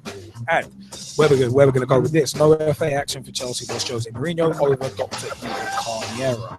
The FA has cleared Chelsea manager Jose Mourinho of making discriminatory comments towards club doctor Eva Carniero. The pair were involved in a confrontation on touchline towards the end of the Blues' opening game of the season against Swansea. Mourinho criticised Carniero for going onto the pitch to treat midfielder Eden Hazard. Carniero had since parted company with the club. There had been suggestions Mourinho had used abusive language towards Carniero, but the FA, after analysing audio footage of the incident, revealed it is satisfied that the words used do not constitute discriminatory language under FA rules. In a statement, the FA said following information brought to the attention of the FA regarding Chelsea manager Jose Mourinho and alleged discriminatory comments made in the Premier League between Swansea and Chelsea on the 8th of August, the FA has now concluded an investigation into the matter. The matter was brought to the attention of the FA on the 8th of September and led to the appointment of an independent academic expert in Portuguese linguistics to analyse the footage of the incident, which included the audio recording. After receiving the report from the expert, the FA is satisfied that the words used do not constitute discriminatory language under the rule. Furthermore, both the words used as translated and analysed by the independent expert and the video recognition both support the conclusion that the words were directed at any person in particular. Consequently, on the evidence available to it, the FA will take no further action in relation to this matter. Mourinho was upset. I said Mourinho was upset with Carniero and John Third for entering the field players and treat Eden Hazard during the Swansea match, and which meant they were men after cause why was sent off. Now, the FA criticised over the decision to clear Chelsea from Jose Mourinho over alleged discriminatory comments. This is from the 1st of October 2015. Group Women in Football say they are appalled at the FA's decision to take no action against Chelsea manager Jose Mourinho over his touchline dispute with Dr. Eva Carniero. Mourinho criticised Carniero and said, there had been suggestions, it said, that Mourinho had used abusive language towards Carniero. But the analysis is actually disputed by Women in Football, a network of professional women working in and around football, who also employed the services of a language expert to determine whether Mourinho had used unacceptable language towards Carniero. Women in Football, WIF, were appalled by the conclusion of the FA investigation into Jose Mourinho's conduct during and following Chelsea's match against Swansea on the 8th of August 2015 in a statement on their website. Contrary to the FA's appointed experts' advice, which WIF is not seeing, our own language expert made it abundantly clear that the abusive words used by Mr. Mourinho on the touchline that they were specifically directed towards a woman, as indicated by the grammar of his sentence. Other Portuguese speakers we contacted in gathering evidence also emphasised this point. We therefore find it extraordinary that any expert or Portuguese speaker would report otherwise. WIF Women in Football can only conclude that this latest investigation provides yet another damning example of the FA failing to tackle discrimination, specifically sexism, in the football industry. Now, it is one of them once again, we are concerned by what we can only perceive as serious flaws in the process of such investigations, which I've brought up stuff like this before in regards to the Suarez Evra case, but I'm coming back to that. It's also disappointing that even on the day this investigation was announced by the FA, reports had already appeared in the media suggesting that Mr. Mourinho was unlikely to be charged. The conclusion from the investigation also leads us to question the FA's commitment to referees and medics. If a similar incident were to occur in the future, should the medic listen to the club manager, not the referee in charge of the game? This sets a disturbing precedent. At a time when the Department of Culture, Media and Sport are looking into how to improve the landscape for women in the football industry, especially with stuff like, say, the Women's Football Week, Girls Football Week, which we're actually currently in. It started today, Monday, October 5th, 2015. And generally engaging more women and girls in the sport. This latest episode sends out a seriously worrying counter message to those efforts. Now, the FA actually did defend their process, saying the linguistic was native Portuguese and is taught at the highest level universities in both Portugal and the UK, with many published works on both Portuguese lexicography and lexicology and Portuguese linguistics, including modern-day vernacular, the FA said. Now, one thing that actually has also come up as well is that Dr. Eva Carniero, and this is probably one of the most important points, Dr. Eva Carniero was actually not asked she has come out and said that she was not asked at any point to testify or give any evidence within the investigation. Now, for me, that is very, very strange. If that is true, that is actually very, very strange. And it sends out, like Women in Football saying, sends out a horrible message.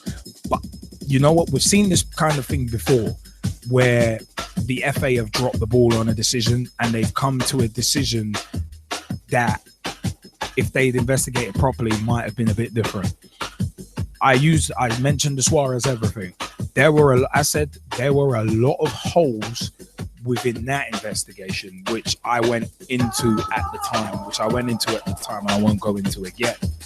Because as I've said many times, I read 70 plus pages of that 115 page report when most people didn't even read the front page, but everyone had an opinion on it. Anyway, leaving that aside, this thing, public persona, going on that, we've seen that Mourinho is somewhat of an arrogant PRIC. You can finish that one off. He does have a propensity to blame everyone but himself. He was basically blaming referee decisions, saying, "Oh yeah, they're scared to give us decisions." So it is one of them ones. There is kind of precedent, but it is quite an odd one, because Carniero essentially was basically forced out of her job. I think John Fern might still be there, but someone did bring up a few weeks ago that her position is now untenable because of this. And it is one of them ones. I mean, Mourinho didn't come out and say, you know what, this is a private matter, we're going to deal with this internally. Chelsea didn't say they come out and say that either. So PR-wise, that's not good. But the message is, and for me, because this is the discrimination in football special feature, and you know what, I want to stick on the message that this sends out to women trying to get into football and girls trying to get into football. For me, I'm with Women in Football in this. It sends out a really, really bad message, because it looks like Dr. Eva Carniero was basically hung out to dry. Not just by the club she worked for, but by the manager of that club as well, with the verbiage he used, saying, "Oh yeah, my medical staff were naive," and all of this. But the whole attitude around it as well. It's a case of, like I said, like we said at the time when we were analysing the match, the Chelsea-Swansea match, it was a case of that Mourinho was told, we felt, and I know I could probably speak for the G-Man and Jesse Fizzle on this, we felt that Mourinho was totally wrong, because if Hazard legitimately was hurt, but they'd listened to Mourinho, then hey, you've got a man's life, you've got an individual's life in your hands, potentially. And we've seen certain things. Look at Fabrice Muamba, Bafétembi Gomis, especially with Fabrice Muamba, his life was saved by quick action from medical staff. So the result doesn't matter. It's one of them ones, bugger your result. This is a person's life in someone's hands. That's what matters. So I think, hey, Mourinho, the way he went on was utterly and totally wrong. And like I've said in regards to Mourinho before, if I want any crap out of you, I'll pick it out of your teeth. And the way for me, the way Dr. Carniero and Dr. John Fern as well have basically been hung out to dry in this. The club ain't defended them. The manager ain't defended them. It's one of them ones. Like Chelsea as soon as this all popped off, we're like, yeah, Carniero Fern, yeah, you're not on the bench next week. Yeah, you're being moved. Yeah, you're being moved out you're being moved out to wherever. You're just not going to be near the first team. It's like, really? That's the way you're going to deal with it? And the FA, for me, generally in cases like this, if this was a manager of a smaller club, I think the decision would have been completely different.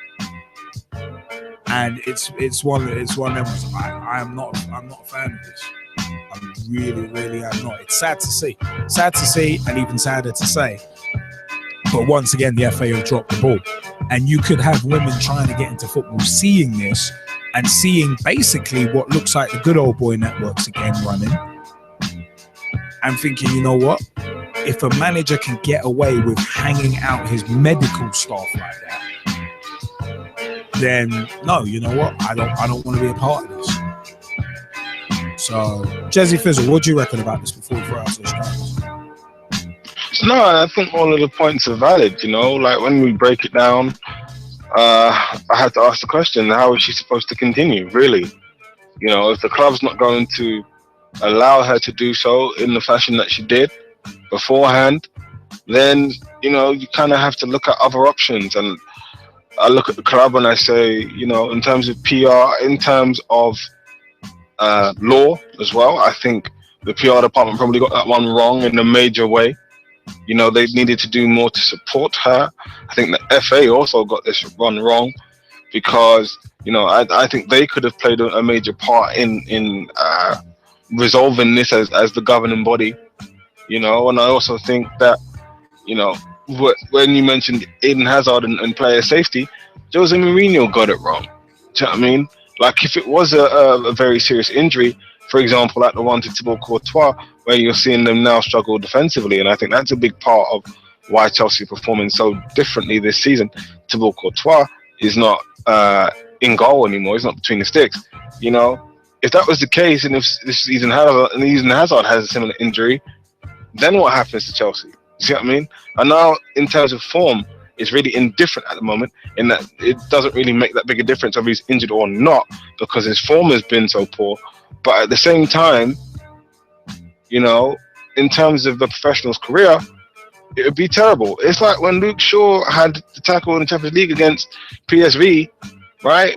Imagine we said, oh, well, you know, he's probably not hurt at all, and left it. It's a double leg break. All right? Medical attention is needed right away. The good thing that Luke Shaw has on his side is the fact that he's so young and he's actually still physically growing. Right? But in terms of his career development and things like that, if you were to kind of leave that kind of injury, it'd be far worse. Far worse. So I agree with you. I think from a player safety point of view, it was wrong.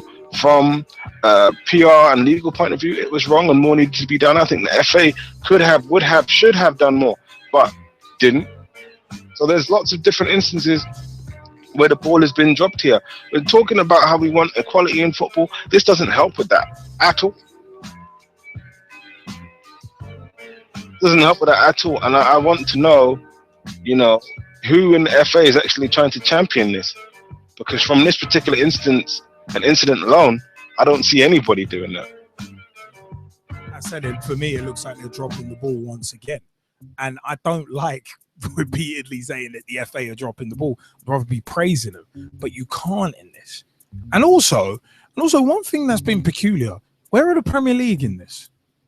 They haven't said anything about this, which doesn't surprise me. Again, and also, you know, like the FA, it's a shame. And also another entity as well, the PFA, who really do pick their spots. Even though, yeah, it's for the players and that. They, like the PFA, usually will jump in on something like this and start talking smack. Gordon Taylor will start talking smack. Where are they? So it's one of them ones. I mean, where are you? I mean, yes, we have it, yeah. I mean, an interesting thing said in the Skype chat. An interesting thing said in the Skype chat by Brad Hicks was bottom line, it was the wrong decision, and her career's been ruined by this. The FA should hang their heads in shame. See, there's the potential as well, like of Dr. Carniero being not necessarily seen as a whistleblower, but just seen as maybe a divisive force by good old boys who can control your career, which is a bit of a shame. I mean, it's a massive shame, sorry. But I said I think the FA once again have dropped the ball on this. I mean, it's funny though. It's funny though. Like, how can I don't get how the FA can hire one person and one person comes to right. No, it's not that he's not sexist in any way. And then women in football get a few different people with their viewpoint on it, and they're saying no, it is offensive. It's a weird one. It doesn't make sense to me. The FA didn't make sense. But I don't know. It's a weird one. As I said, if any of the Skypers want to jump in, please let us know. But as I said, yeah, I personally think it's a disgrace the way this has gone down. Yeah. But as I said, been discrimination in football special feature as part of Black History Month. As part of Black History Month, we are going to be doing quite a few special features such as this. So it's not just about Black history, it's about diversity. We're looking at it as diversity within football. That's what we're trying to promote here as well. Shame the FA ain't helping. But anyway, go right on the strike one. But it is one of them ones where we are hitting the home straight of the show. So it is time for us to roll into a particular segment I've actually been waiting all night for.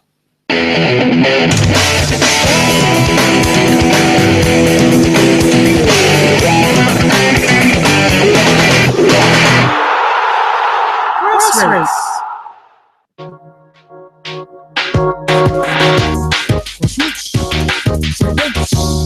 Yes. Oh yeah. Grassroots segments. Yeah. We are actually going to round out the show with the grassroots segment this week. Damn that. But in the grassroots segment, we give a big shout out to the 14 SAL, the 14 Southern Amateur League at 14 SAL on Twitter and www.southernamateurleague.co.uk. We also give a shout out to the Amateur Football Alliance as well at Amateur FA on Twitter and www.amateur-fa.com. Yeah. Also, big shout out to the Amateur Football Alliance Youth Council. We sat down for a Pitch Talk Meets interview, which is still in post-production, with Mr. Gerald David, the chairman of the newly formed AFA Youth Council. You can find them on Facebook. I think it's AFA Youth Council on Facebook and at AFA Youth Council on Twitter. Now, what was Ibis Eagles, the Ibis Eagles AFC, Ibis Football Club at gmail.com is where you need to email if you want to play. Currently, the website is www.bbeaglesafc.co.uk. That is currently our website. Obviously, because the merger was done recently, we are still working out some things. But facebook.com/Ibis Eagles AFC is our new Facebook group. Facebook.com/Ibis Eagles AFC is the brand new group. And at Ibis Eagles AFC on Twitter is the brand new Ibis Eagles Twitter handle. At Ibis Eagles AFC is the Twitter handle. Training is every Wednesday, 7:30 p.m. until 9 p.m. at the all-weather AstroTurf in Battersea Park, just off Prince of Wales Drive. Match days are on Saturdays, anywhere within the M25. Results. I'm going to go through the fixtures first, actually. Saturday, 10th October 2015, our fixtures are Ibis Eagles hosting Old Finchlians in the AFA Cup, the Ibis Eagles Reserves hosting Lloyds Warren Reserves in the ISEH Cup, Winchmore Hill Fives host the Ibis Eagles Freeze, and the Ibis Eagles Fours versus Kingsburyans Freeze in the FA Cup, Carshalton Fives host the Ibis Eagles Fives, and Old Wilsonians Nines hosting the Ibis Eagles Sixes in the ISEH Cup. The results from the 3rd of October, the Ibis Eagles first team went down 4-0 against Old Actonians at the GSK pitches now. And Q were beaten 3-0 by the Ibis Eagles 2, so big shout out to Jack Lloyd and the lads there. Unlucky to beat Goodman and the lads in the first game. The Ibis Eagles Freeze won 1-0 against AFC Old Smiths Freeze at Pillars. The Ibis Eagles Fours lost 3-1 to Wearside Rangers. Old Blues Fours versus the Ibis Eagles Sixes, which the G-Man was actually scheduled to play and was actually postponed. On Old Wilsonian Sixes were beaten 5-1 by the Ibis Eagles Fives. Yours truly actually getting onto the score sheet in that so my first goal in a year and a half, second goal in 8 years for Ibis. So very proud. Didn't know how I was going to celebrate because I didn't have anything planned.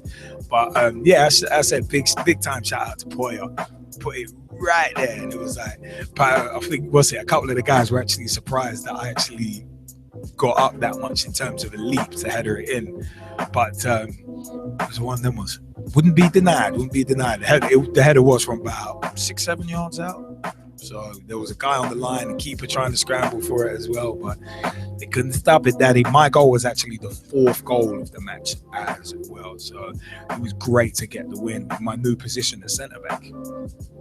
So me and Paul quite solid at centre back.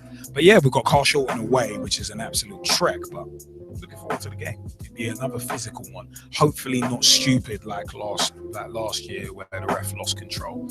Hopefully not, but it is one of them. Was big shouts to the Ibis Eagles 5s and Ed Ryan, who is in charge of the 5s. Big shouts to Dan Bracken as well, who's in charge of the 6s.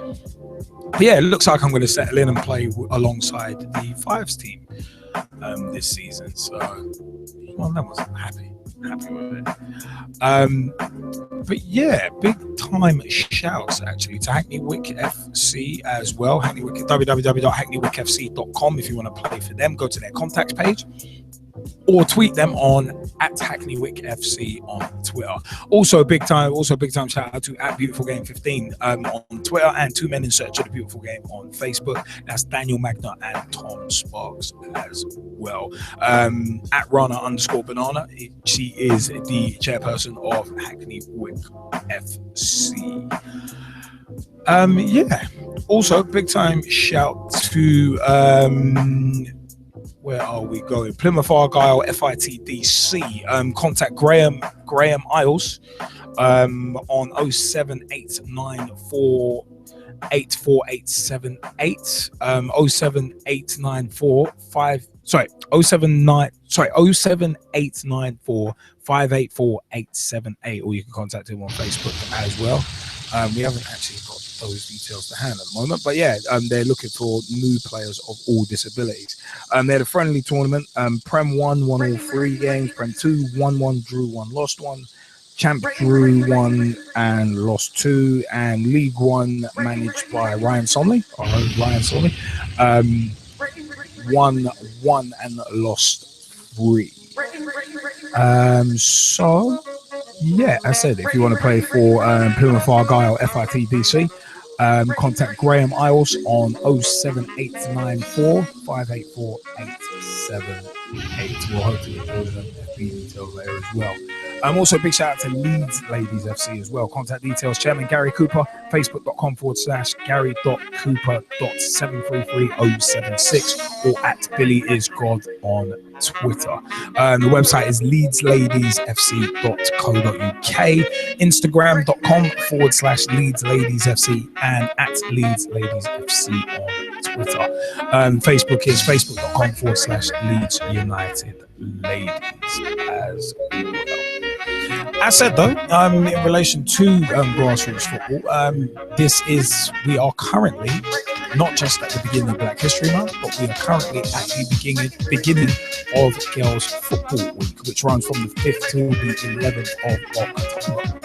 So as we said last week, the FA is to run Girls Football Week to encourage more educational institutions to run female-specific sessions. So it's been developed from the success of previous Women's Football Weeks, which began in further education in 2012 and spread to higher education in 2018. So for further information, it is being delivered in partnership with Independent Schools FA, English Schools FA, Association of Colleges Sport, and British University's Colleges Sport as well. So it is this year it's been expanded to include primary and secondary schools, colleges and universities, along with clubs and community groups who are also invited to participate. So further information relevant to the appropriate age group, you can find that at thefa.com/skills for primary schools, thefa.com/schools for secondary schools, colleges, www.ecfa.org.uk, /development/women's-football.aspx, and for universities, www.bucs.org/women's football offer. Also big shout to the Stevenage Ladies first team, keeping up their 100% record in the league with a 2-1 win against AFC Sudbury. Alex North and Nicole Pershke with a 30 yards strike. So fantastic. So Mike Harniman has said, the girls are killing it, putting the men. That is Stevenage Ladies. That's Stevenage Ladies' first team. Alex North and Nicole Pershke scoring. But the Stevenage Ladies reserves remain unbeaten and top of the table after a 2-0 away win against Sawbridgeworth. Goals from Alex Moore, scoring both goals in that 2-0 win away against Sawbridgeworth. So fantastic stuff there as well. So yeah, one of those. Bit of a packed grassroots segment this week. But Jazzy Fizzle, you want to jump in before we have to start closing the show and vacating the place with a haze? I'll just say, I'm really happy that this is the start of Girls in Football Week and Girls Football Week, and obviously the start of Black History Month as well. And of course, all of our special features across Black History Month as well, including tonight's feature on discrimination in football. And just to say to all the young women out there, and even the older women out there that want to get involved in football, get to it, man. This week's your week. The girls can play, and let's find out what you've got.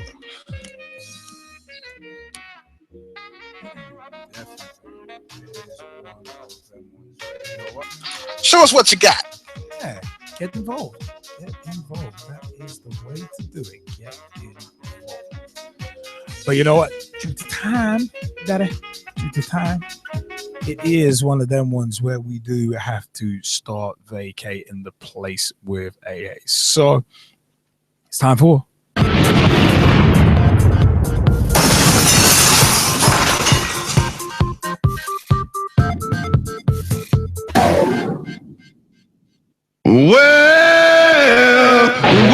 the big show.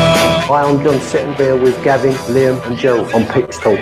the football talk show that holds back nothing on opinions. Hello, I'm Russ Vernon, Christian 42. Grassroots coach Manisha Taylor. Matt Hodgson, director of the 4-year plan. Samir Sonley, co-founder and co-director of Motivate Sports and Fitness. And you're listening to Pitch Talk. The only place to get your Monday night footballing fix. The pitch is where we eat. The pitch is where we sleep. And the pitch is where we talk. You never know.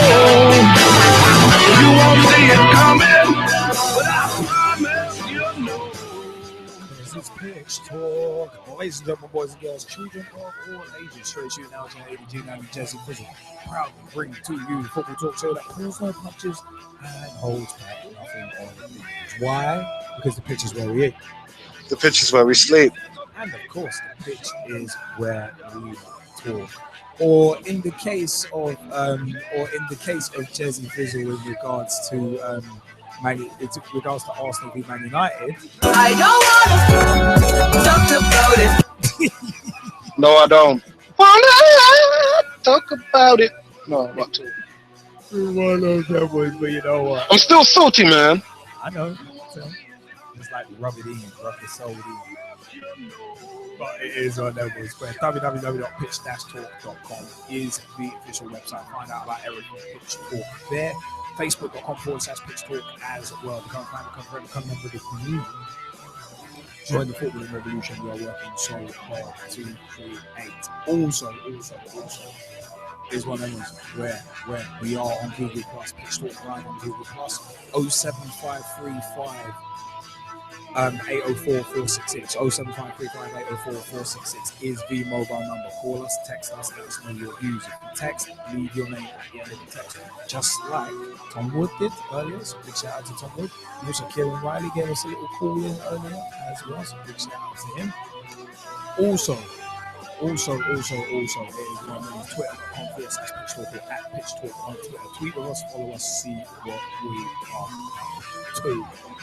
Also, YouTube.com/PitchTalk is where you can find all of our videos, including Pitch Talk in SSE Women's FA Cup Final 2015, Pitch Talk on the road at Hackney Wick FC as well, and many, many other videos. Remember, Pitch Talk meets Darrell David is on the way. It's coming soon. So, it is one of those. We've got a lot up as well. We are Pitch Talk 1 on Skype as well. So, it is one of them where we are all around, Danny, all around. Big shout outs to the Ibis Eagles, to Stevenage Ladies, Ladies, Leeds Ladies, also Plymouth Argyle, FITBC, and our own Ryan Sonley as well, who's involved there. Big shout outs to Porter Sockability 2.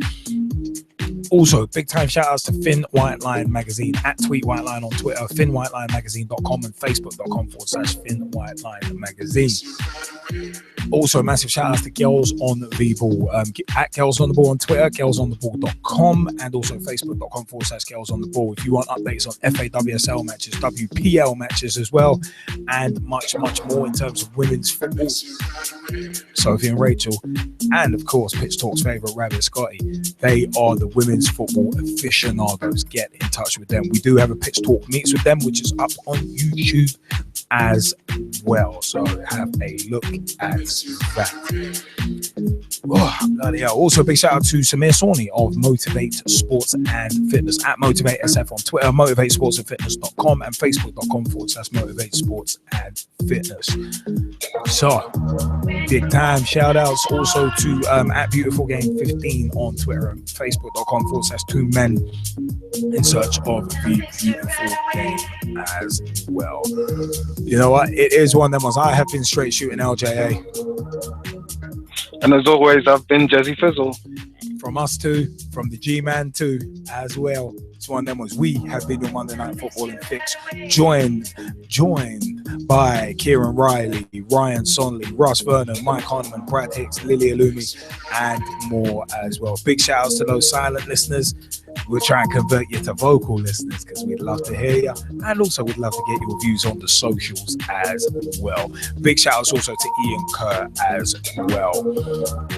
It is one of them ones. We've had an A-League roundup, we've had a special feature segment. We try and cram as much in for you as possible. But right now it's time for me to say thank you very much. I have been straight shooting LJA, and I'd like to say good night. Next to you.